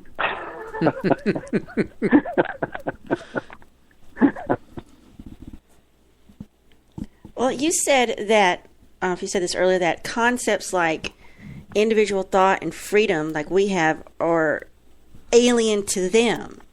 Is that what you said, or something to that effect? It's an infestation. It would never be allowed in their. Now that one of sounds, the reasons you're not allowed. One of the reasons you're not allowed to talk. It's a statement everybody knows, and not one person has an answer for it. Why are you not allowed to talk on that ship? Gives them ideas, I guess, above their station. Why can't you talk on a ship? I mean, what is the real reason? Go on the internet and see if you can find that one. There are reasons for this stuff, and it's all about control. It always has been. And the issue is to cover things up and to be in control. Mm-hmm. And this is part and parcel to the whole phenomena. And we cannot. We have to penetrate that, and there are ways of doing it. I hunt them that hunted me and hunted my son. When I say hunt, I don't mean hypnotize some people and get some more cases. I have enough cases that are coming out my ears. I don't need any more cases in that regard. Only cases I even do now are physical evidence cases or surgeries that I do, this sort of thing. So I have my own agenda. I do, and I've always admitted this. And everybody says, "Well, what are you working on now?" I said, "Well, what I'm working on now is exactly what I want you looking at." I said, "I don't want you looking at the things I'm doing. I'll tell you what I want you to look at, and you can play with that." I said, "The fact is, I have my own agenda, and well, why don't you just go tell us and tell everybody else?" And a good example is one of my senior investigator got abducted with 8 other people in a mass abduction, December 8th and December 11th. It was a double mass abduction, happened 3 nights apart, twice, on December 8th and December 11th, 1992, in 2 states and several cities. All these people recognized each other. They knew exactly where they were all taken by a small craft to a massive craft. My senior investigator, who was an engineer type, told me about the story, and I said, I looked at him really weird. He says, "The craft 50 miles thick and 600 miles across. That's you don't believe that, do you?" And I said, I'm struggling with it, Dale. I'm struggling." And he said, "I thought you would, so I brought the video." And he had a video that someone had taken in Japan during the time of the mass abduction. And apparently they filmed what could have been the craft, a massive craft near the moon. Massive. Ooh. You can see the shadow of it going across the moon. My point is that the thing that happened in that event, one of the many amazing things, is that number one, that was one of the events where I gave a post-it. It's not even fair to say that. A specialized technique that I used for Dale, and he actually took control of the alien there. The second thing is that the entities themselves, the reason the mass abduction took place was because I decided to hunt them, literally. Well, how are you going to hunt them? Well, one of the ways you can do that is to blow. If you're going to hunt, if you're going to deal in the intelligence area, you have to deal with intelligence level stuff. What would cause an alien to do what you wanted him to? Hold that thought. Well, hold that thought, Daryl, so we can take our break, and then we'll pick up that answer when we come back. You are listening to Spaceboy Universe, and tonight's guest is Daryl Sims, and Surlana and I are wrapping it up with him in the sense of talking, and we'll do some more talking and possibly take your calls a little bit later, so don't go anywhere.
Yes, some more Spaceboy music there. That one's called LP. That was an oldie, but it's been re-released on some newer music CDs. But speaking of music CDs, you can get my newest CD on spaceboymusic.com. It's Unique Technique, 17 tracks of wonderfulness, and for just $10 for a digital download, it can be yours. There's the commercial. Makes a great gift for Grandma. Yes. So more talk. Where we left off yes, is exactly. Daryl, you're going to tell us about how do you draw these guys to you when you're looking for them? How do you get them to come to you? Yeah, I mean, who wants to do that? I mean, who wants to invite them over for dinner? And especially when you see a human mutilation for real, you get to thinking, abduction may not be exactly everything it's cracked up to be. What if they decided they wanted to do something different with me? So you have to think about all these things whenever you design something like this. But being in the intelligence community at one time, and being educated in some of that motif, I look for. Now, let me frame this to your audience so that it'll make more sense. If I were, and I'm not, in an intelligence community like Mossad, the Israeli intelligence community, let's say I was at your house one night for dinner, and all of a sudden you blurted out certain information about the Mossad and Mossad's secret plan that we had going at the time. Do you think and you didn't know I was Mossad, do you think I might be interested in you? Mm-hmm. Yeah. Mm-hmm. In fact, you're going to be watched for the rest of your life. So the question is, how did you get information that no one had any access to? So you're going to be monitored for a long, long time. So that's the way you have to think in reference to the alien. How can I get alien information that I'm not supposed to have and feed it back to them to see if it works? This is what I did. And I found information inside an abductee one night that he was not supposed to tell me anything, and I got it out of him anyway. And I thought, this is pretty, if this is real, and I don't know what it is, but if this information is valid and I were them, I would be mortified that this was out. So I took a lady and I asked her to volunteer for me. She did. She said, "You never charge us a dime for anything." And I said, "That's correct." And she says, "My God, this is sure. What do you want me to do?" I said, "I need you to be a surrogate." She said, "For what?" I said, "I can't tell you. I can't tell you anything. You're a contactee. I can't tell you anything. You just have to volunteer, and I'm going to put it all on tape so that it's recordable and all that." And she agreed. And I did my specific techniques that I designed for this. And I implanted the information in her mind from this abductee guy who had probably mistakenly overheard this information from them. He shouldn't have, but he did. I implanted it in her as if it were a memory. Now, I set it to go off with the alien got within 18, 19 inches of her, 20 inches, that it would automatically go off as a post-it night suggestion. It did. About a month later, they showed up at her house, picked her up, and she blurted this stuff out. And I mean to tell you, she said, "I've been abducted. So I'm 33 years old. I've been picked up since I was 3. My captor was there, the guy that always picks me up." And she says, when I blurted that stuff out, she said, "It's the first time I've ever seen emotion on his face. He was mortified." Well, that's a pretty good indicator that you rang his bell. Wow. You did the big one. You said something that only they know, and it's not the BS of, "They're taking DNA samples of us. Well, we really know all kinds of stuff." No, you really don't. You really don't have a clue. The fact is, when that information went out, it was so bad that a month later they came and picked it. That was what caused the mass abduction. The mass abduction was a craft that showed up 50 miles thick, 600 miles across, that we do have a film we think of. We have 8 witnesses who told some of the most incredible stuff you've ever heard, all coordinated and corroborated by each of them independently without them having the ability to speak to each other. So I've got all their testimonies separately. Absolutely incredible information. And the bottom line is 2 entities showed up that are not part of the alien show. Cool. Everybody on the craft that was an alien was scared out of their wits when these 2 characters showed up. The reason they showed, think of them as the intelligence community showing up at a little military base or something, and the really hot shots of the intelligence community showed up because you screwed up somehow. And they brought my senior investigator in. Obviously, if you want to know what I'm doing, you would get him. And the other person they had in the other room, the other guy had, was the lady that I had programmed. Mm-hmm. And they asked several questions. One of the questions was, they want to know where I got that information. As soon as the big guy sitting in the chair asked the question mentally, and guess who was lined up over there watching this whole show? The little alien, the doctor type, the mantis being, every one of them, Bigfoot was dead, every one of them, the Nordic. And when Dale said, of course, he said, I knew what he was talking about when he said it, because you see in images, you get the whole picture. And he said, why did he do this? Speaking of me. And Dale said, I don't know. And the guy went ballistic. He was so angry, it scared everybody. It scared all the aliens that were there half to death, because they don't know what he's going to do. And he could do anything to them. So the Nordic, who's Dale's 6'2", and this Nordic is about 6'7", 6'8", he goes over and puts those big, beautiful blue eyes right next to Dale's, putting forehead to forehead, looks into his eyes with those big, beautiful blue eyes, and looks back at the head guy and says, he's telling the truth. And the guy cooled off. And then he asked another question. He said, what is Project Prometheus?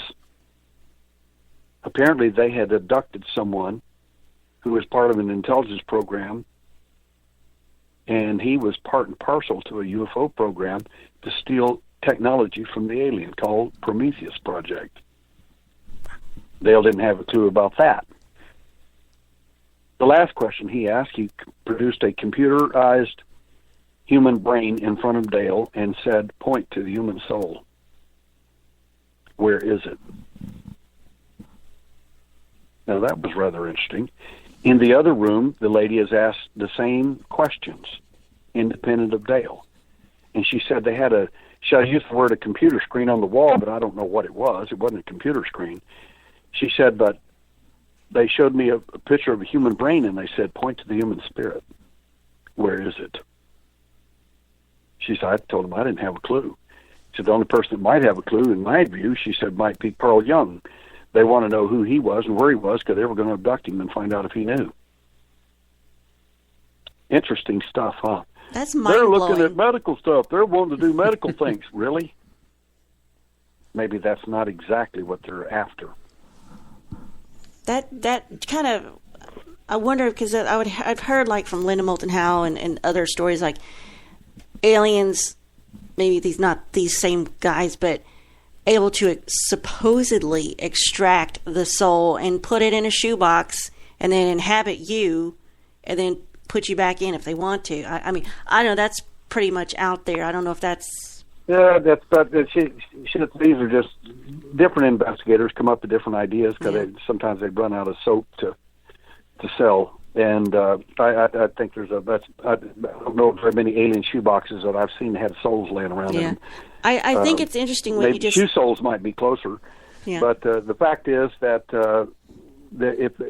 one of the things they are greatly interested in, and you have to think of it in another way, it just in a real logical sense of the word. Let's assume they came from another dimension, another world, millions of light years away, whatever it is, whatever whopper you want to believe in. Somebody's come a long, long, long way to get whatever it is you have. Mm-hmm. They don't have it. You do. There's a need for it. And the fact is, they don't need you. They just need what you have. And the only way they can separate you from that is called death, and that doesn't work very well, because now they don't get either one of them. Right. So that's not a very productive method. So one of the things they may be more interested in is something along that line. But the fact is that stealing people's souls and things like that, I'm not, walk-ins and things like that, I mean, I think I've heard it all about a dozen times. And it just doesn't jibe. Well, it doesn't work for me. The encounter you just told us, that seems to back up what you said. They work like an intelligence agency. Maybe I misheard, but it sounds like they did a mass abduction to try to find the leak, and then they interrogated them to find, and they found your bait and wanted to know. I guess, did they find out it was you that learned all this information? Yes, they did, and they found out early, and the problem was that the lady I worked with made a huge mistake. When she blurted out all the information, the first thing she said is, I can't believe she did this, she's in a trance, walking toward this guy. He's fixed to walk off with her into the craft or beam or whatever is going to happen to her. And as soon as she gets within 20 inches of him, the post-hypnotic suggestion goes off, bang, she's wide awake, totally coherent. She looks at him and says, Daryl knows what you're doing. Well, she knows who Daryl is. That they know. I mean, I'm in the database. They know. One knows, they all know. It's a hive mentality. If they're all on their own alien internet, they know who that is. And he was mortified. And then she blurted out the information. So they figured out, put two and two together, oh my God, this is super secret information of ours, and guess where she got it? So that part of the program failed. But the part of the program that worked beautifully was they operate like an intelligence community. What did I say if I was in the Mossad and listening to you and you at dinner and you said all this weird stuff about the Mossad that you weren't supposed to know? You think we're going to come visit you? Of course we are. So guess what happened? They came and got 8 of our people. They're going to find the leak. It's that simple. And they were mortified that I was able to do that. And it's just the like important what we would thing do. Is we got them to react to us for the first time in history. The first time. Because that sounds just like a CIA operation where you gather Well, I up. guess I must have been there. Yeah. I'm just saying that backs up your notion of they work just like, an operative agency. They do. They lie, and they lie consistently, and they create huge cover stories. The problem is many investigators accept their cover stories as the truth. Oh my God, he's saying a ridiculous lie. He told me so. Oh, I know it's true because he told me that. He told me to my face. Oh God, it's amazing. Really? We have another term for those type people in the intelligence community. I won't insult anybody with it, but we love people like that. Man, are you easy to use. Let me ask you, Daryl, and I'm going to just come forward, is, a lot of people I've read claim that you might be a disinformation agent. How do you respond to that? Oh, that's possible, yeah. The best answer to that is, I've been accused of that before. One guy accused me of that on a huge radio program, and I said, rather than argue with you, I said, I'll tell you what we're going to do. I said, I'll put up $50,000. You put up $50,000. We'll get a proctor, and we both agree to. It can be anybody you want. And if I can prove to you that I was in the intelligence community while in the military, I get your $50,000. If I can't prove it to our proctor, you get mine. You want to fish or cut bait? Well, that ended the conversation right there. I said, the fact is, if you think you're going to call the Central Intelligence Agency, hey, Daryl Sims, work for you boys? Oh, yeah. In fact, let me tell you who our local case officers are and in your neighborhood, and who the local station chiefs are as well. Nobody's going to tell you anything, period. However, when I left the company, I did certain things. Number one is copy certain documents that were given to me that proves beyond a shadow of a doubt that I, in fact, was in the Central Intelligence Agency, that I was, in fact, a military attachment to the company. It's called sheep dipping. They dip into the sheep. You're not a CIA spy. Sorry, I didn't get to be that. I was asked to be that whenever I left. Go ahead and finish my college education, come back with a high GS rating. I wasn't interested. Not interested. So if and I get accused of this by especially my detractors. Well, you're a CIA spy. Well, when are you going to start paying me? I'd like to collect the money if I'm going to be doing this stuff. I just can't get paid. So the bottom line is one of the things I did before I left the Central Intelligence Agency and the reason I left the Central Intelligence Agency, it's a 3-year deal with when you're a volunteer during the Vietnam War. It's a 3-year hitch. I ended up spending only 2 years there. The big question one has to ask is, why is that? Because we ended up in a massive lawsuit. Why is that? Because somebody violated my First Amendment right. I took them to court, so to speak. Took him to the chairman, Mendel Rivers, of the House Armed Services Committee, who handled my case personally, because I had about 2 inches thick paperwork to prove every word I said. And I was exiled out of the continental United States, placed back into the military at that point, exiled to Ascom, Korea for the rest of my duration, last year of my enlistment. The case continued while I was in Korea. So for those out there that have a brain that actually read intelligence information, I'm no longer family. That's all you need to know.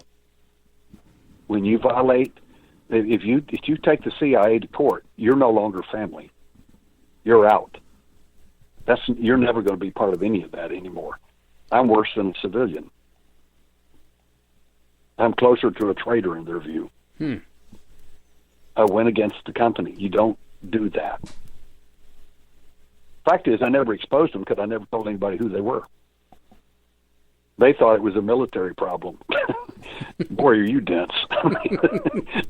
I hadn't been in the military for 2 years, really. You check my pay stubs of who was paying me, it wasn't the United States Army. I think it's, like I said, it was fascinating. Something I asked you during the break, I was going to wait to ask you here is, so you do have all that experience, CIA, with, investigating maybe crime scenes and interrogation. So how are you able to go from wearing like investigative cop to somebody who is actually therapeutic and caring when you're trying to get to the truth, especially somebody that's been abducted? I know you've got to separate out the fact from the fiction, and then you've got to get to the caring person. Well, you do, and we have to be. I do. I guess don't have to be, but I am very careful with these people because I have great respect for them. I know what they've been through. But by the same token, when I put on I have 7 different hats that I wear. And each of these hats, it's like giving me 14 sets of eyes to see with. And all of these eyes, these 14 sets of eyes that are 7 sets of eyes, 14 eyes that look at things, they're all different. I have a Native American hat that I wear. I have an investigator hat. I have a medical scientific hat. And all these different, an intelligence hat, and all these different hats, and they all think totally differently. Totally. And when that investigator, the therapy guy gets in front of you, he's as kind and sweet and help you do anything in the world. Anything. Protect you in every way. When that investigator hat gets on, it can get pretty brutal and a little scary because he doesn't believe anything you're saying, and he's looking for mistakes. And I have some very effective skills that go through people very rapidly. I go different countries, and like Brazil, and I don't speak Brazilian at all, and Portuguese. And as a result, I have a very short period of time to talk to 250 people in line. I have to go through those people very rapidly. So I use those particular skills, and I do everything from handwriting analysis. When you fill out a 20-page questionnaire, those questions are very invasive. Some of them are even offensive. And I tell people, if you don't feel comfortable filling them out, don't fill them out. You don't have to do anything. But in interest, your name is taken off of it. We don't want your name. We don't need all that. What we need is just the information. But I am going to verify that information, in fact, is correct. And I'm going to do that by monitoring you. I'm going to look at your handwriting analysis. If you have a propensity to lie, exaggerate, and do things like that, it's going to show up in your handwriting. If you are lying when I'm questioning you, I'm going to catch you anyway. If you've been programmed by the alien to give me disinformation, I'm going to catch that too. I'm not going to tell you, but I'm going to know it. That's important to me. I want to know when I'm being spoon-fed too. I'm not immune to being spoon-fed. They will spoon-feed me as quick as they will anybody. The only difference is I know when I'm being spoon-fed. So that's kind of important to know as an investigator. Otherwise, you're not going to survive very long out there doing this stuff. Well, we're close to the top of the hour. Let's go ahead and take the top of the hour break, and that way we can take some calls if you're up to it. Sure. All right, awesome. So let's take the break, and we'll get that patched in. And you're listening to Spaceboy Universe with Spaceboy and Surlana. Thanks for exploring the universe with us. And tonight's special guest is Daryl Sims, so don't go anywhere.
You're listening to Spaceboy Universe on the SBU Network.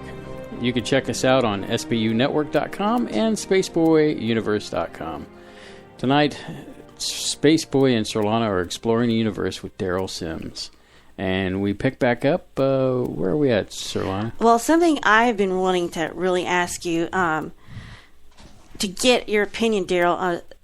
Another person I enjoy, it's weird to say you enjoy them, but let's say I just find them fascinating, is David Paulides.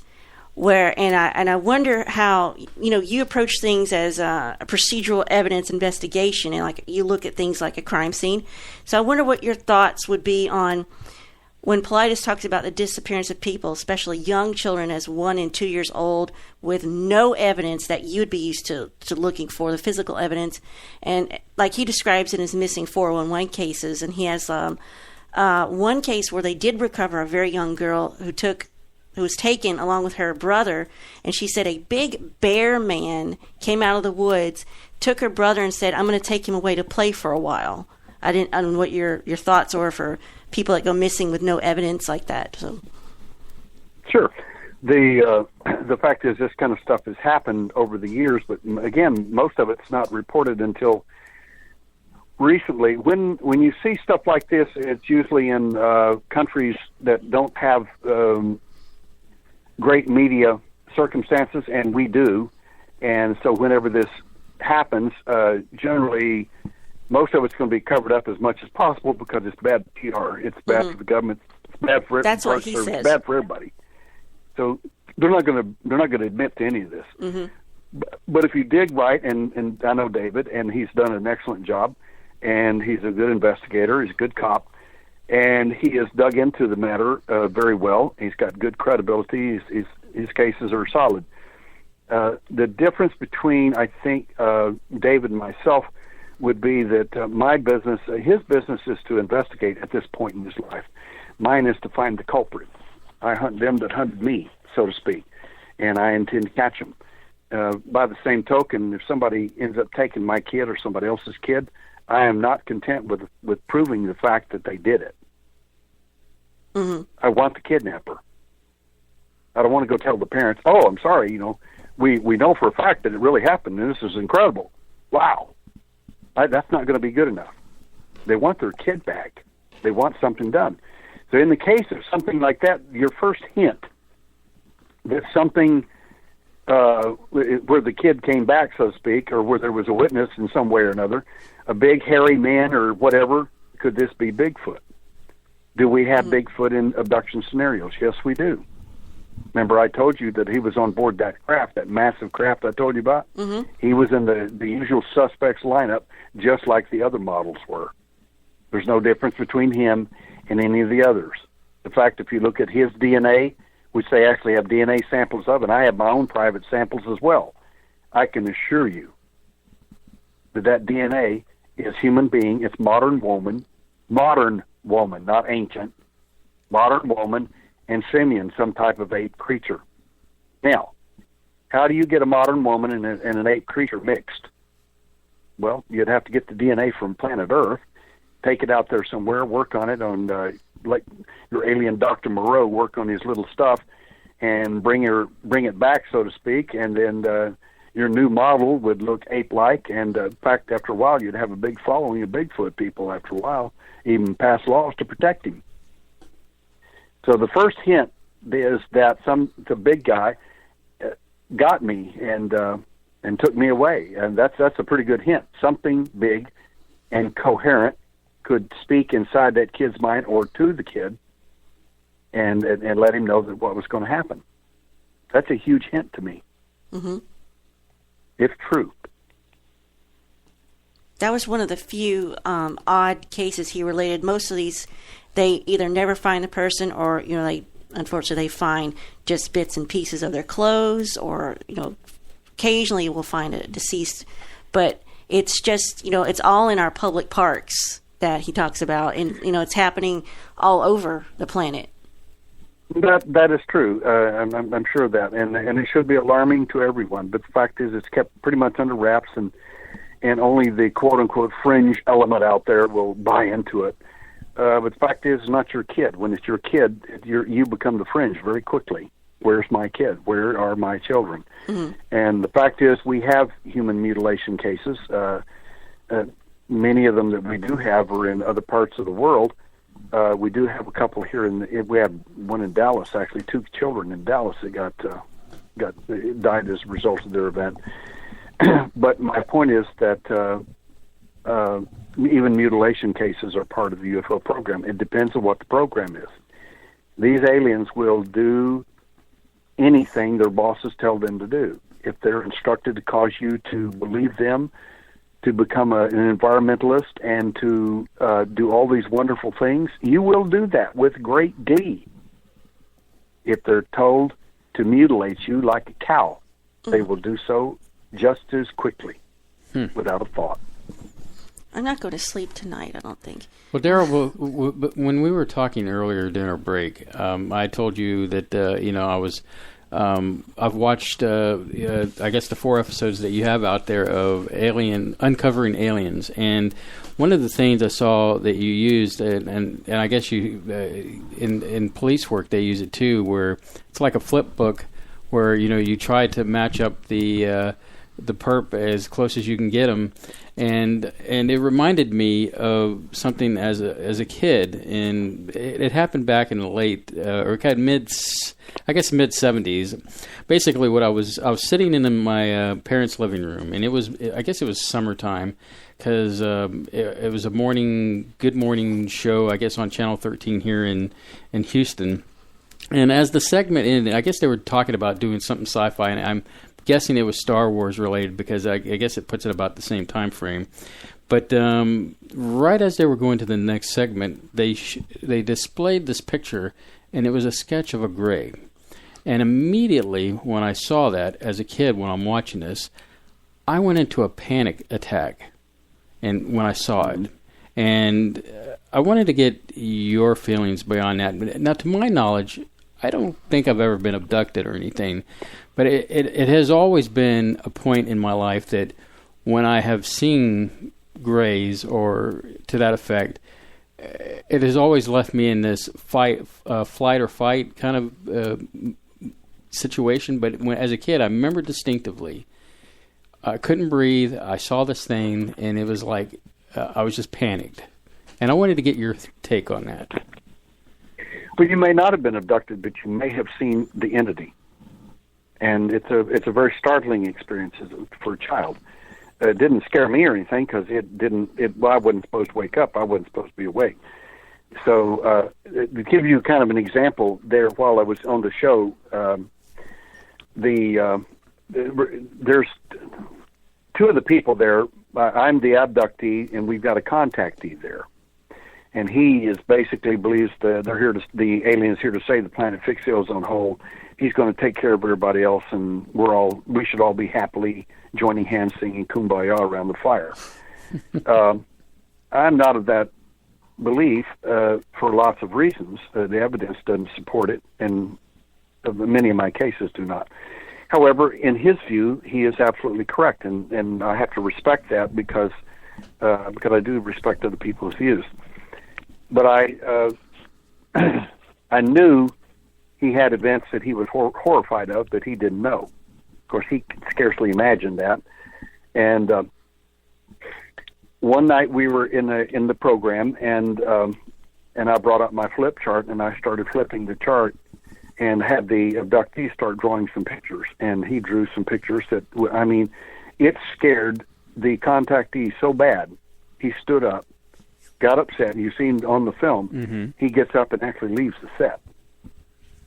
He said, I'm very disturbed by that mantis being. I've never seen that before, but that disturbs me. Well, the fact is he has seen it. He's remembering now. He's remembering past his screen memory. He has seen it. He's not supposed to remember. And when he saw that, it bothered him so bad. And I told him, I said, something's going to happen. I said, if we go to second season, I said, we had dinner our last night, he and I privately, and I said, I just want to tell you something. I said, I know we're of totally different views, and I know nothing's going to convince you or change your mind. I said, but I want to tell you something for you to protect yourself. He said, what do you mean? I said, if we go to second season, they're going to want me to work with you. He said, what's wrong with that? I said, you have no idea how good I really am. I said, whatever it is you think that didn't happen, and whatever did happen, you're going to remember all of it. And you're probably not going to like it. I wanted you to know that in advance, because I am not going to bushwhack you on the show. You need to know this right up front. And I said, well, I'm not afraid of being hypnotized. I said, you're missing my whole point. I don't even have to hypnotize you. I said, that's not my point. My point is what you're probably going to find out is going to destroy your entire little world of aliens. And I really would rather not do that. I don't mind you believing your views. I said, but if you get me in there, I said, you're not going to like what I'm going to find. I am relatively sure of that. I said, the drawings the other night that scared you so bad that you walked off the set, I said, I assure you, you know all about that. You just don't remember it. But if I work with you, you will. And you probably are going to wish you had not remembered any of it. I said, just a word of advice. And I said, I just would like to, I'm just being totally truthful with you, and I just don't want you hurt. And I said, and I will not be part of a program to prove how smart I am and how blinded you are by your stuff. I said, I don't do stuff like that. That's intellectually dishonest in my opinion, and I won't be a part of it. Wow. I heard you speak that, these abductees, experiencers that don't quite remember, and they, let's say they want to do your hypnotic, regression or whatever to find out what really happened. You caution them and says, do you sit down, you have a talk with yourself, do you really want to open that box? Are you absolutely sure, you're going to be able to handle it? You said you won't ever be the same person again. You won't. That was chilling for me, so. It is. And people need to make sure that, and like I told him, I said, you're in a great place. You remember what it is they want you to remember. You're happy, and I said, I would prefer you to be happy, and I don't care if you're blind or whatever. I mean, it's your brain, and you choose, and I don't want you unhappy. I said, if you're happy that way, I'm okay with that. It doesn't change my investigations or knowledge base whatsoever. So I don't mind you being happy and believing in something else. It doesn't bother me in the least. Well, the other stories that bother me personally to hear, and I find them sometimes more disturbing than maybe with the abduction scenarios, is any time you talk about the Men in Black, and I'm not talking about the Hollywood Men in Black or government agents Men in Black, but the ones that aren't human Men in Black. Sure. The MIB, or Men in Black, the alien version, is an entity that is their the best way to think of them is the alien screws up a lot. They make mistakes. They can't get your clothes on right. They do this. They can't sometimes get somebody to cooperate or do whatever. When the MIB shows up, generally what that is he's there to clean up a problem they can't solve. And he's there to fix it, rectify it, and clean it up and get it to work. That's pretty much what he does. And he's usually very effective about it. But you said a woman had an encounter with one and somehow ended up getting their handwriting because she startled them or caught them off guard. She did. Again, they make mistakes. If you know how to capitalize or if you accidentally capitalize, and she did accidentally capitalize on it. She was a therapist of all things, working at an apartment complex. Sometimes therapists get out of work too and needed some money, so she was working at an apartment complex, signing people up for apartments as an apartment manager. And she walked around the corner, and there he is standing there, about 8 foot tall, strange-looking face, odd-looking shoes. His shoes were very shiny and very large, and she said he had the strangest long nose I've ever seen. She laughed, said it reminded me of Richard Nixon. Yeah. I said, I can assure you it was not him. And she said, oh, I'm sure of that. I said, in fact, that screen of him was probably useful for them. I said, what happened? She said, I was so stunned. She's a little diminutive. I've got a picture of her. And anyway, she just looked up and everything, says, she shoved this notebook in his hand and said, fill this out. And he didn't know what to do. And so he started filling it out. I said, oh my God, you have the handwriting of a MIB. She said, yeah, he filled out the form. I said, oh my gosh. Do you have any idea? I said, I'm a handwriting analyst. Would that be interesting to me to look at the neurology, the psychology of an alien, a MIB in particular, his handwriting? That would be huge. Oh my! It seems like the best tactic to catch these people off guard is to, I guess, do the unexpected. It seems to be our greatest weapon. It really is. They simply don't get it. I mean, they're not really prepared for you. Okay. Bud Hopkins and I had a discussion one time. He says, I said, why do you think it's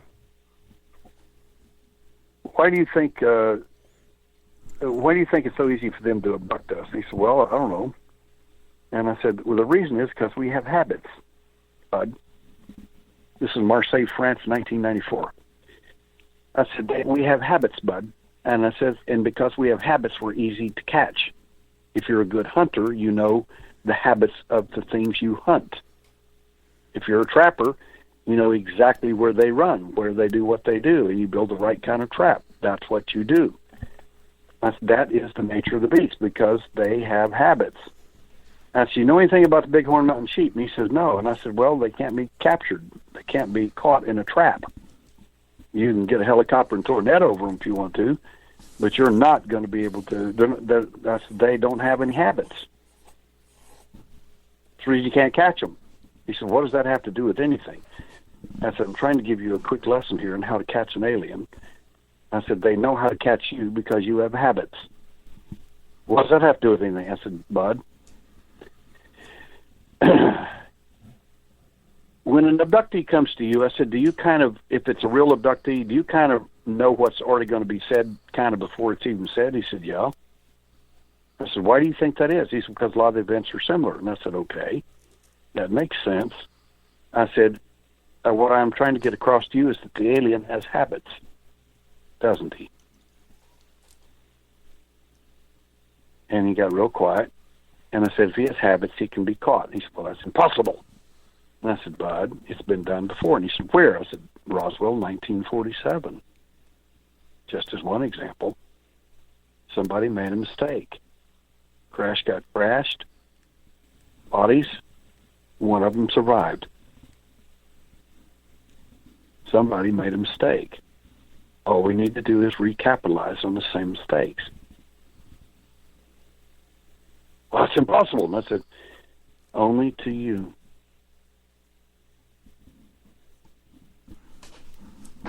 Yeah, I was just, I've brought this up to Surlana many times that we all seem to go in these loops. We get up in the morning, get our clothes on, go to work, do our thing, come home, eat dinner, go to bed. So it would make sense that you'd have these beings would be easy to pick off humans that live these loops, if you will, and pick them off pretty easily. By the same token, whenever you do get picked off, so to speak, and as one lady did in Austin, Texas, she went to work one time by herself. She always rode with her friend, and she will not go down that road, anywhere near that road, for the rest of her life. In fact, if her friend can't go to work that day or that week, she will not go to work at all. Period. Because that's called a memory marker, and she's been down that road before. She doesn't know what happened. She doesn't want to remember. She doesn't care. She doesn't want to remember any of it. All she knows is she's never going down that road again by herself. Because when she was by herself, something bizarre happened. But she does not want to remember, because it probably didn't happen anyway. So she has like an instinctual feeling of that road not to go there, maybe. Yes, it's a memory marker. If you go there by yourself, something's going to happen. I guess it's you can't remember the actual event, but something went down, and so you just avoid it at all costs, kind of situation. No question. It would be really, really super important to pay attention to that, and people that have these memory markers. They're not really sure what to do with them, but they just know that they're afraid or something's happened there, and they don't know how to deal with that. So what do you do? And and generally, whenever people, like a guy came to me back in 1991, I think it was, and he says, something happened to me, I don't know what happened, and I heard about you, and I'd just like for you to work with me and find out what happened. I said, sure. Have a seat. 3.5 hours later, he finally got up and said, he's going to go to the restroom. I said, sure. And I had a video of the whole session, and he freaked completely out.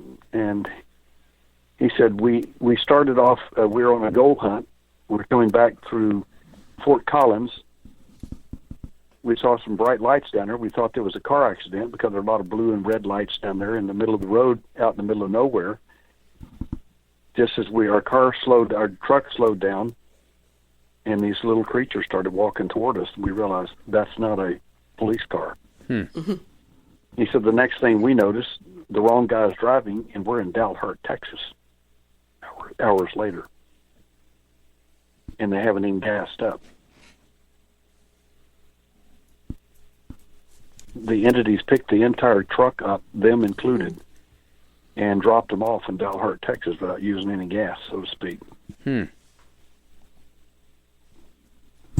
Yeah, we do have a caller, so as I get them unmuted. There we go. Caller, are you there? Yes, I am. Hi, Ty. Do you have a question for Daryl? Yes, I do, Mr. Sim. I'm getting a bit of an echo, but I'm kind of curious. I'm an experiencer with missing time, and I noticed I have, and I was just wondering, do you know what the implant is for?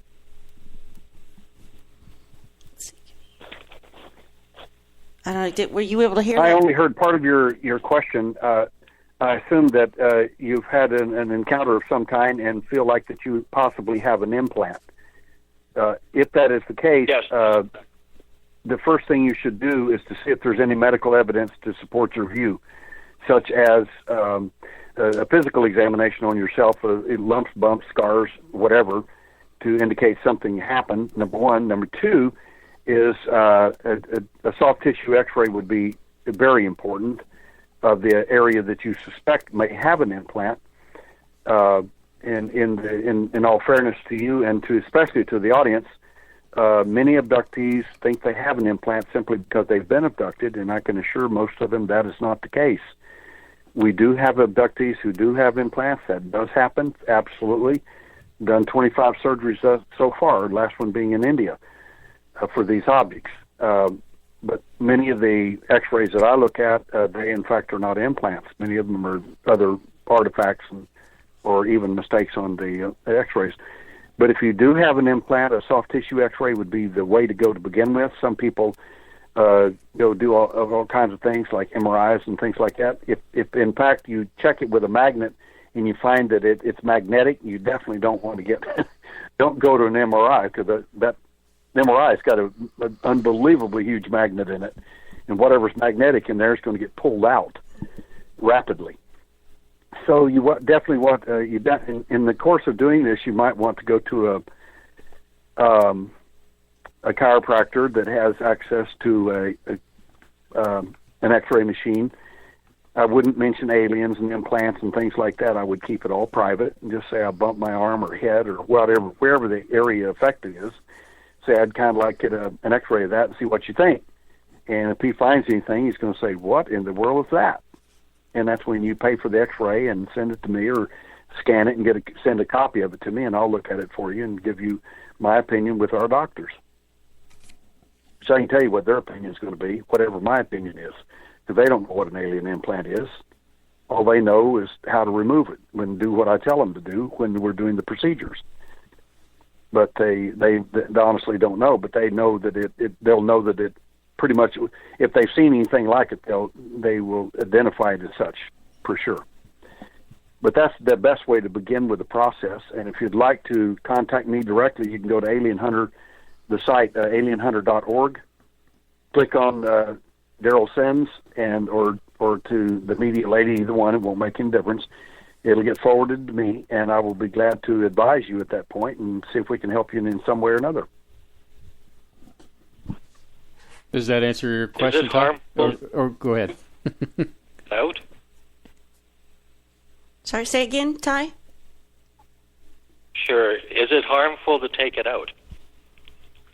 We have, after removing 25 of these alleged implants, some of them were and some of them weren't, no one has ever experienced any pain, death, or anything like that. Everyone, with the exception of one, has all said the same thing. "Oh my God, I feel like I'm not being watched anymore or monitored." Only one of them wished he hadn't removed the implant. And he says because he felt like he lost some ability in his psychic ability. He thinks he's gained it all back now and all that, which is good news for him. But the implant did not come back. We've only had one case where the so-called implant came we think reinstalled. And that was in a foot case back east. But no one's reported no one's died or there's been no ill effects, none whatsoever, to answer your question simply. Well, mine is in the foot, in the sole, and I've done an examination and actually used a radio to tune into a frequency that it seemed to be emitting. And I was wondering, I was going to have it x-rayed, but for some reason I kept getting this thought in my head that I shouldn't have it x-rayed. I wonder if that was a plant. Yes, the thoughts are interesting. They will. This is very common in these experiences that are real.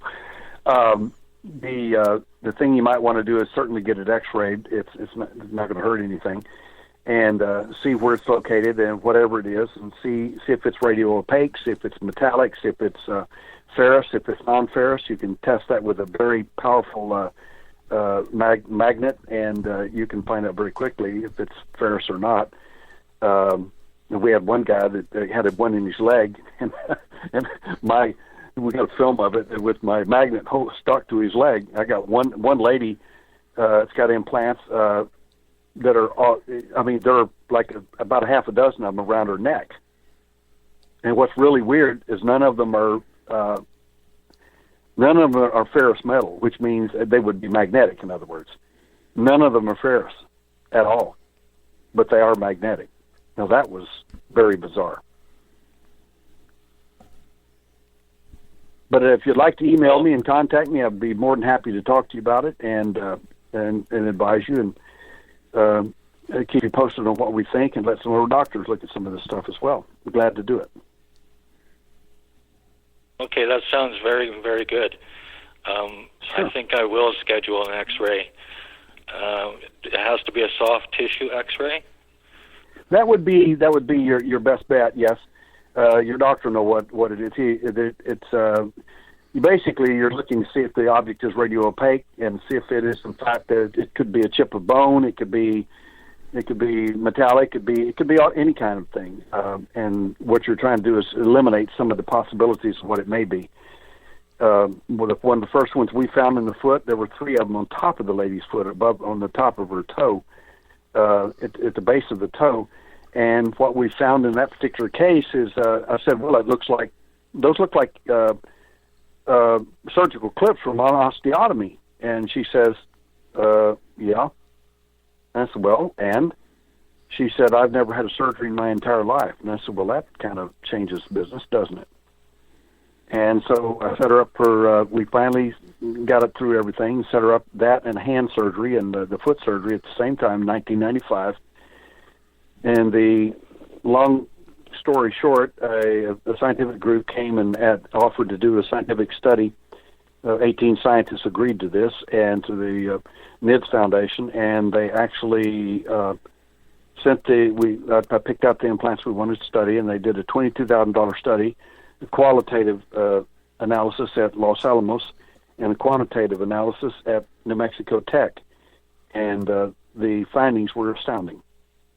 The objects were, in fact, meteoric, a rare meteorite.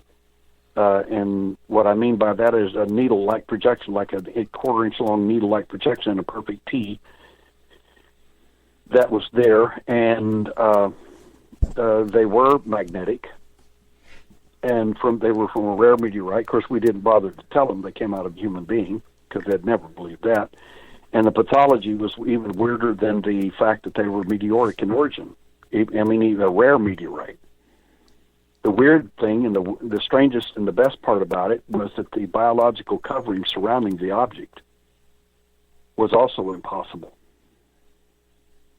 But I had made these predictions of what we would find about a year and a half before at John Muir Medical Hospital, where I presented to 250 surgeons and doctors on medical complications of alleged human-alien contact, specifically implants. And 3 doctors came on board as a result of that presentation to help us. So if I can help you in any way or advise you in any way, I would love to do it. Please email me, contact me on alienhunter.org. Go there and just click on it, and I answer all my emails. So if I don't answer you, email me again because I didn't get it. But I always answer my emails, so you can be assured of that. I will do that. I have another question. It's been several years now. Is it possible that the implants can make their way out of the body?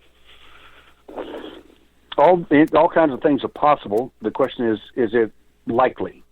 In most cases, no. It is, if they are going to disappear, it is more likely that someone's going to come and remove it.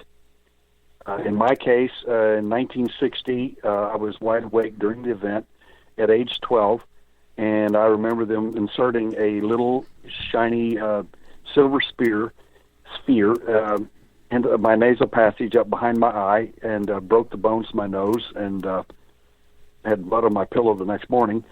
And that object was left in there. But after getting a full body X-ray later and everything, there was no evidence that it was there. Later, a guy called me and said he had one in the exact same place, and I said, "Well, I think you read my story and you made it up." And had the old cop hat on, and he sent me an X-ray, a color X-ray of his implant in his head behind his eye, in the exact same place mine was, the exact same size, and the best part of it, during the exact same time period that mine was. He kind of blew me out of the water. I like that. I like being impressed. What are the purposes of these implants? Oh, now you've asked the big questions. Well, ultimately, we don't know since I don't know everything, I don't know all the answers, but I do know some answers. Some of the purposes of some of these objects are to upload and download information, but that can be done without the physical implant. But some of the implants, especially the ones that are much older, seem to be designed for the purpose of one of the side effects in some of these cases is alteration of neurotransmitters like serotonin, dopamine, potassium. That means whoever runs that show, if that is the case that's happening, and I don't know that it is with yours, but it was for some people's, it means that their mood swings, their behaviors basically are controlled by someone else. And it's up to them whether you're happy, sad, glad, or suicidal. I mean, they run your show. So some of these implants, and some of the information seems to be designed for the purpose of uploading or transmitting information one way or another, this sort of thing. And the reason I say that is because some of the implants, I want to see if I can do this in a different way. Let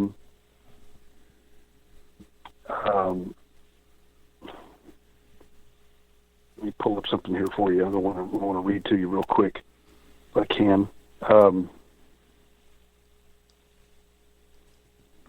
The implant, first of all, is best way to describe it is it's parasitic in my view, and I do not think that they're here to fix us and save the planet or anything like that. But that's just my personal view. Whatever they're actually doing, like I said, I don't know all the answers. I wished I did. But the fact is, they're parasitic, and the fact that we didn't invite them, and there they are, and there's not a whole lot anybody's going to do about it. So I think that it's important to think of the implant in terms of and there's different levels of this. There's visible implants, which apparently you have, or they suspect that you have, which is examinable, and that's really important because that'll give us or you, the more you know about it, the better off you're going to be, because you're going to know something more about what's happening. We have some forms about 20 pages long that are really worth filling out. When people fill them out, they think I'm reading their mail, so to speak. How do you know all these questions? How can you answer all this? How did you know that? Because I'm one of you. That's why. And I get it. I've been there. I know what's going on with a lot of these people. I don't know everything, but I do know some things. And the thing about the implant that's, I think the best way to think about it is that, let me give you a quick definition. My definition of an alien implant is an implanted device or installed neurochemical or action potential process whereby the alien entity is the source and in some reflective way leaves a signature available for acceptable medical, psychological, or scientific interpretive process. That means it can be studied. That signature will actually have actual, even profound clarity when discovered. But we have to discover it. We have to find out what it is. We have to get hold of it, so to speak, and do something with it. Alien implants, their primary use is to carry or deliver message from the resulting phenomena, either continuously or in short term, possibly through DNA or the reproductive system, when needed, to a cell, such as one in the central nervous system activated by one or more of the five senses. That's the long version.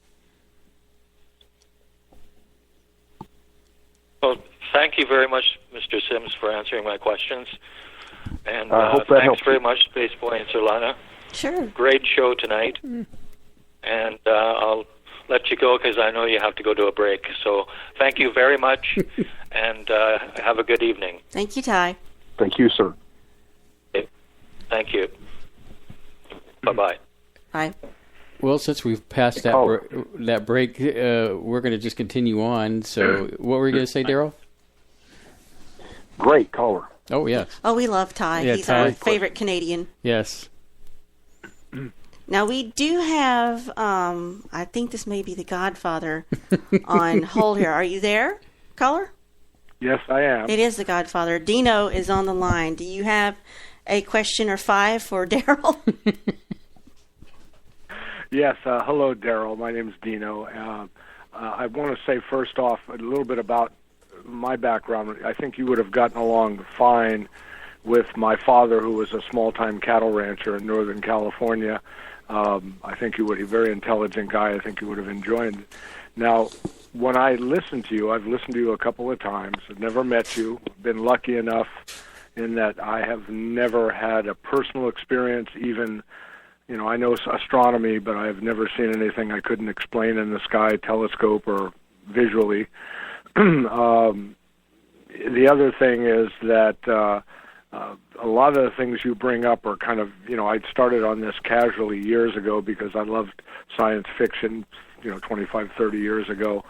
Got more interested in it going to a few things 15 years ago, and in the last 5 years I've become much more serious about exploring all the options of all the people in this field. And you are unique in many ways in that you're telling us what you've told us tonight and what I've heard on other programs, that they're not all encompassing godlike creatures, that they are not as advanced, and that's interesting to me, and I have to take it on faith. The only time that I ever had, you know, I've been lucky enough to be in a room alone with Whitley and also with Travis on 2 occasions, and I believe them, and that's why I continue to research this field and believe a lot of the things through people like yourself who I do believe. The only time I've had an experience where I felt that something wasn't right was back in the 80s, walking in a remote area with an American Indian friend of mine in Big Sur, California, up back in the mountains. And at one point, he was a little slower than me. I'm kind of a tall, lanky guy, and I told him, "You're pretty slow for an Indian," you know. And we said we'd catch up later down this 12-mile trail.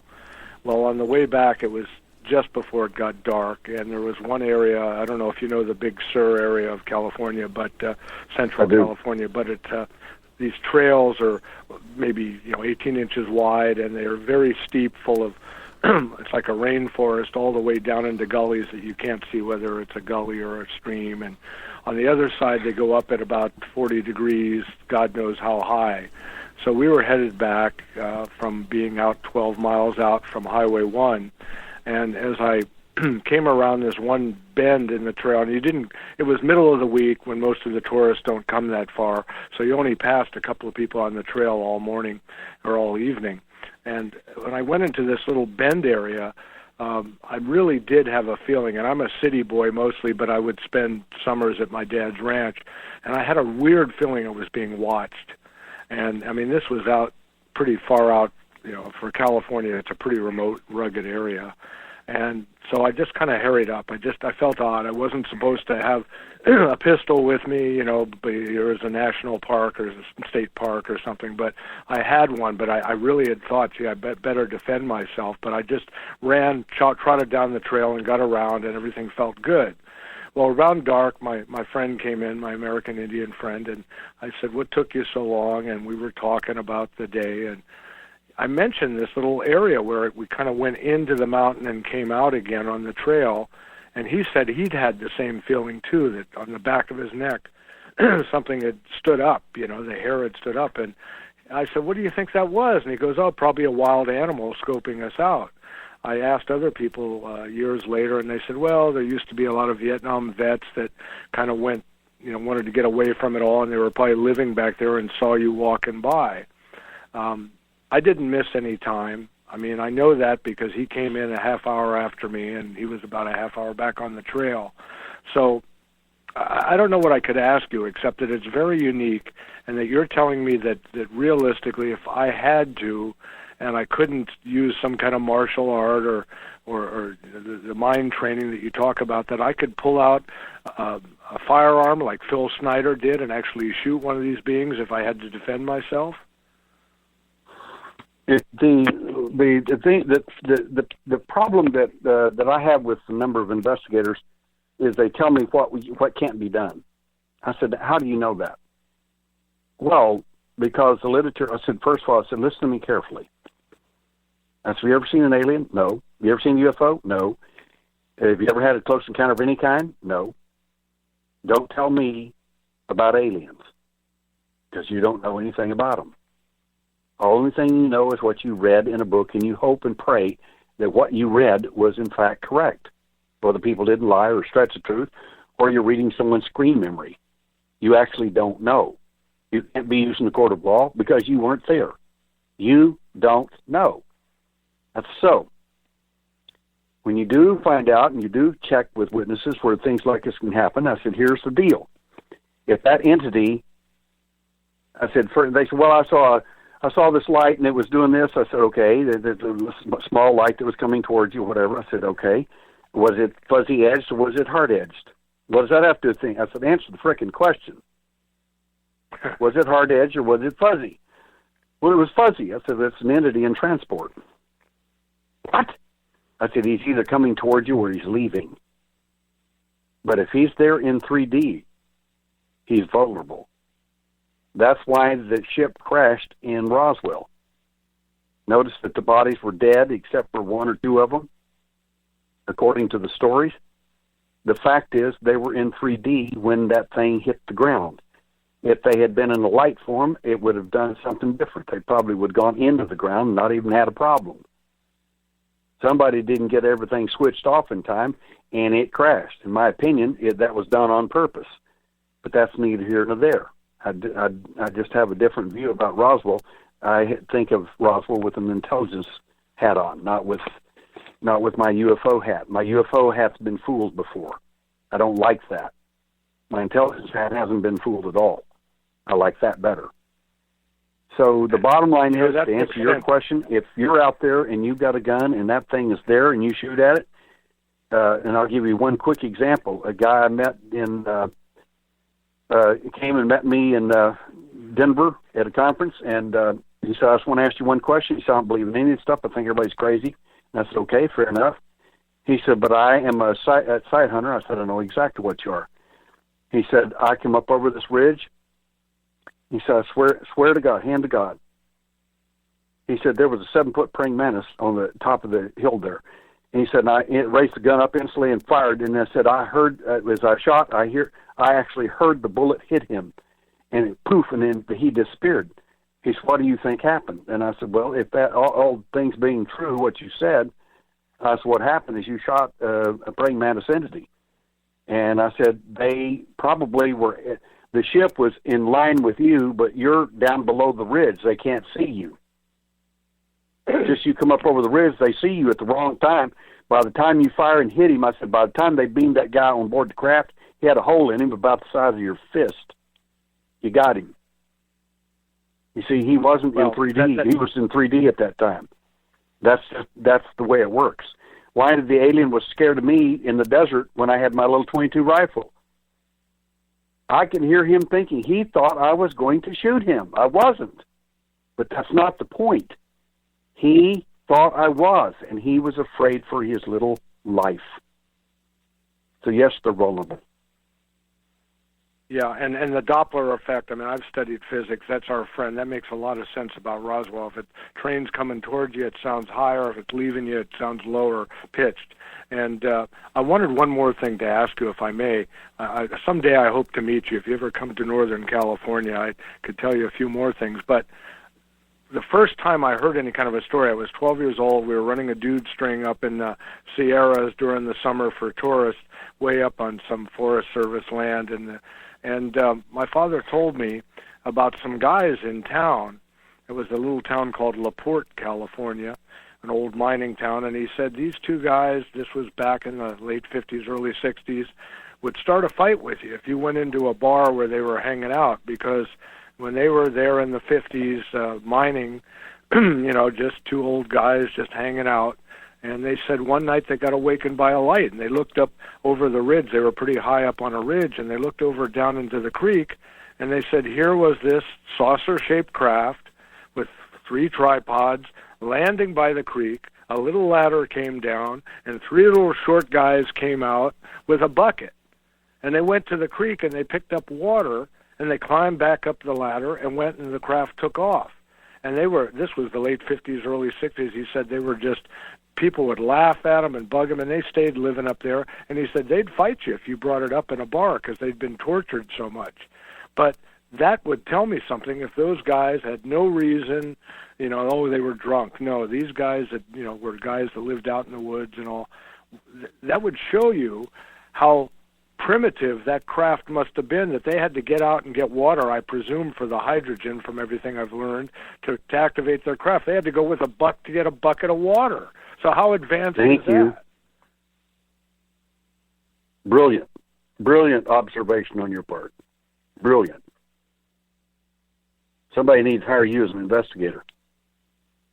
Well, someday maybe. I'm getting ready to retire soon, and I might. I wish. You have an interesting life. I wish that I was financially independent enough I could stop working today. I'm going to wait another year or two. Who knows? But where I live now, I'm up on a hill, and there's it was one of the smallest Air Force stations I found out when I moved up here in the whole country, because during the war it looked over the Pacific, and it looked over they had radar there, and I'm sure there are underground facilities there. They decommissioned it years ago. But funny thing happened. A couple of years ago, I was just doing some habitat restoration volunteer work up on the mountain up there, and a woman that was another volunteer said, that gate up there that says no, she goes, a couple of my girlfriends were hiking over the mountain, thought they'd take a shortcut, and the gate's just a chain link, you can kind of squeeze through it. And she goes, they're just 2 ladies taking a day hike, and a guy came out with an automatic rifle, no uniform or anything, and said, you can't be up here. And this is supposed to be a decommissioned area, that the water company, I think the water, it's their land. And so that opened me up to, gee, what might be going on up there with a guy with an automatic weapon is guarding it for 2 women hikers. Oh, you were right on target. When we were in Sedona, we were with the guy, and he was supposed to show us this underground base, and I knew he didn't know where it was at, even if there was one there. And anyway, long story short is I said, where is it? And he said, well, we came right where you said. You got $100,000 of equipment and people out here and 4 investigators. Where is the underground base? Well, it's down there somewhere. And we went down there. I said, well, now where? They must have covered it up. Well, you don't know. You don't know where. You probably never knew. I said, okay. And we got on top of the mountain, and finally one of the producers and the director came over and said, Daryl, your ex-intelligence, where in the world would an underground base be out here? And I said, well, how in the world would I know something like that? And he said, would you please answer the question? And we're standing on top of a mountain. You can see Sedona off to the left, way out there, just the lights way out there. And a little town about 10 miles away, the other over there. And right down in front of the mountain, there's this business. It's a concrete plant, all lit up. I mean, it's the biggest concrete plant I've ever seen in my life. And I used to be in construction, doing commercial construction on Holloman Air Force Base, White Sands Missile Range, places like that. I mean, I know what I'm doing. And I said, if I were going to have an underground base or an operation, I would put it right there. He said, well, that doesn't make any sense. I said, it makes all the sense in the world. He said, what do you mean? I said, well, I'm not saying that's what it is. You just asked the question. I said, look at what you're looking at down there. He said, well, it's a well-lit, not very secret, is it? And I said, that's the whole point. It's hidden in plain sight. He said, what do you mean? I said, look how many trucks they got down here. I said, I've never seen a concrete company so big. He said, what's wrong with that? I said, well, a couple of problems. Number one is, since we've been up here all day, have you even seen one truck move or do anything? No. So we got a lot of people down there with a bunch of trucks and nobody's doing any work. Where's the concrete? I said, this is out in the middle of nowhere. Where in the world do you suppose they're going to be hauling concrete to? So what do you mean? I said, listen to me. If you pour government concrete or certain kinds of specialized concrete, it has to be a certain temperature, and it has to be in that truck only so long, or it's of no use anymore. Oh, so what do you think they're doing down there? Making concrete or doing something else? I said, that thing's lit up like a tiny city. It's so huge. And we've not seen anybody come or go since we've been here. And that thing is huge. You might want to take your cameras down there and ask some questions, but I'll bet you get kicked off the property real quick. Wow.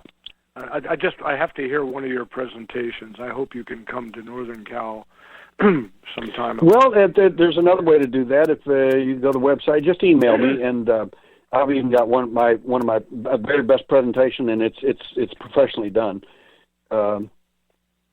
Because I didn't speak it. No, I'm just kidding. I actually did it. It's about an hour and a half long, and it is. I have it on CD, and that's available if you're interested. And it has got stuff on it you will not find anywhere. I guarantee it.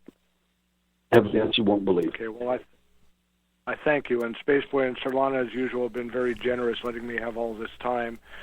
Very interesting night. Very interesting. I've hung on a lot of your words, even though I've heard you before. Well, I thank you so much. They're incredible, and one of the best groups I've ever been on the radio. I'm telling you, these two are wonderful people. Oh, you're going to make my head explode. I wonder if that's just because we're in Houston. Thank you very much. Have a good evening. That's going to cost you an extra 20. Maybe someday I'll meet you. I've already met Spaceboy and Surlana, and that was amazing. So I'll meet you someday, Daryl, and keep telling us, oh, by the way, what's the best caliber to use if I need it? UV bullets. We'll have to talk about that sometime. Yeah. Okay, he hung up. All right. Well, so Daryl, we're down to the last little bit, and I always like to reserve this last little bit for social media things, your books, and things. You're going to UFO Congress, aren't you? Yeah. Just let us know all the stuff you need to make sure our audience knows how to get a hold of you and all that good stuff. Sure. I'll be glad to do that and give my last word if we can. If we have time. Most definitely. Number one, I'll be at the Alien Expo on May 26th through the 28th and doing some amazing stuff up there. It's a massive conference. You're going to love it. Just if you email me, go to alienhunter.org and click on Daryl Sims, and I'll send you all kinds of free stuff, fun stuff to you can look at and check out. And I have a couple of books, one on implants and one on how to find evidence. And I designed the books not to be entertaining, but to be practical. The book on evidence is how you can find your own evidence. You don't need me. You just need to know how to do what I do. And it works for you just like it does for me. But I'm at the May 26th and through the 28th at the Sheridan in Dallas. If you want to know about that, I'll be glad to send that information to you. It's also on my Facebook site, The Alien Hunter, Daryl Sims, on Facebook. And we're also on meetup.com. For those of you who have an interest on Houston UFO Network, we're right here in Houston. You're welcome to come visit us. And or you can go to the website, alienhunter.org, and simply click on Daryl Sims, and you can email me and get in touch with me right off the bat. But the bottom line is that what I'd like to say to your audience in closing is simply that the map is not the territory. Maps are just maps. They're not the territory. They never are. If you're holding a map, you're not in the territory. You're looking at a representation of the territory. But if the maps are accurate, they can give you an accurate description of what the real territory might actually look like, or it may even be. My point is that crop circles are not the territory. They may just be maps. But you have to ask the big question. Whose maps? Implants are not the territory.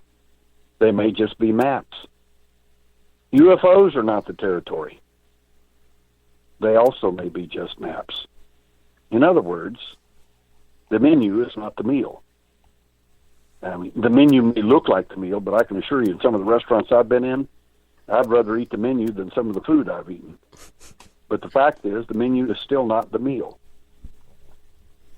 The waiter is not the chef. This is a common error of abductees. They actually think the guy who picked them up is the guy in charge. He isn't. Mm-hmm. He is not in charge. He may be a map himself, or a menu, or something else. He's just a usual suspect who's not. He just part of the program setting you up. That's the bottom line. That is it. And if you're going to help people and do anything in this business, in my opinion, Jesus Christ made a wonderful statement that I love. He said, "Greater love hath no man than this, that he lay down his life for his friends." I don't think you have to die for somebody to prove your point, but I think you should be able to lay your life down for something that's important and bigger and other than you. And anybody that's been in the military and volunteered, you know what I'm talking about. Those are the only two people that ever took care of anybody for free. Well put. So, Daryl, don't go anywhere. Just stay right there. We've reached the end, our friends. Real quick housekeeping. Next week, we have... Preston Dennett. Yes, Preston Dennett. We're going to be talking about the moon. And that'll what's up with that? What's up with that? So that'll be interesting to talk to him. It's been a while since we talked to him last year. We'll catch up on some of his things, but Preston Dennett will be great. We'll have him on. On the 18th, we have Ken, the crypto guy. That'll be fun. Surlana wants to talk about his owl. So. Yeah, I want to talk about owls. I have nothing to say about them. I just like them. And, of course, we'll round out this month where we'll have a discussion about Linda Moulton-Howe. So join us next week, my friends, on Spaceboy Universe and explore with Spaceboy and Surlana. So say goodnight, Surlana. Good night, Surlana.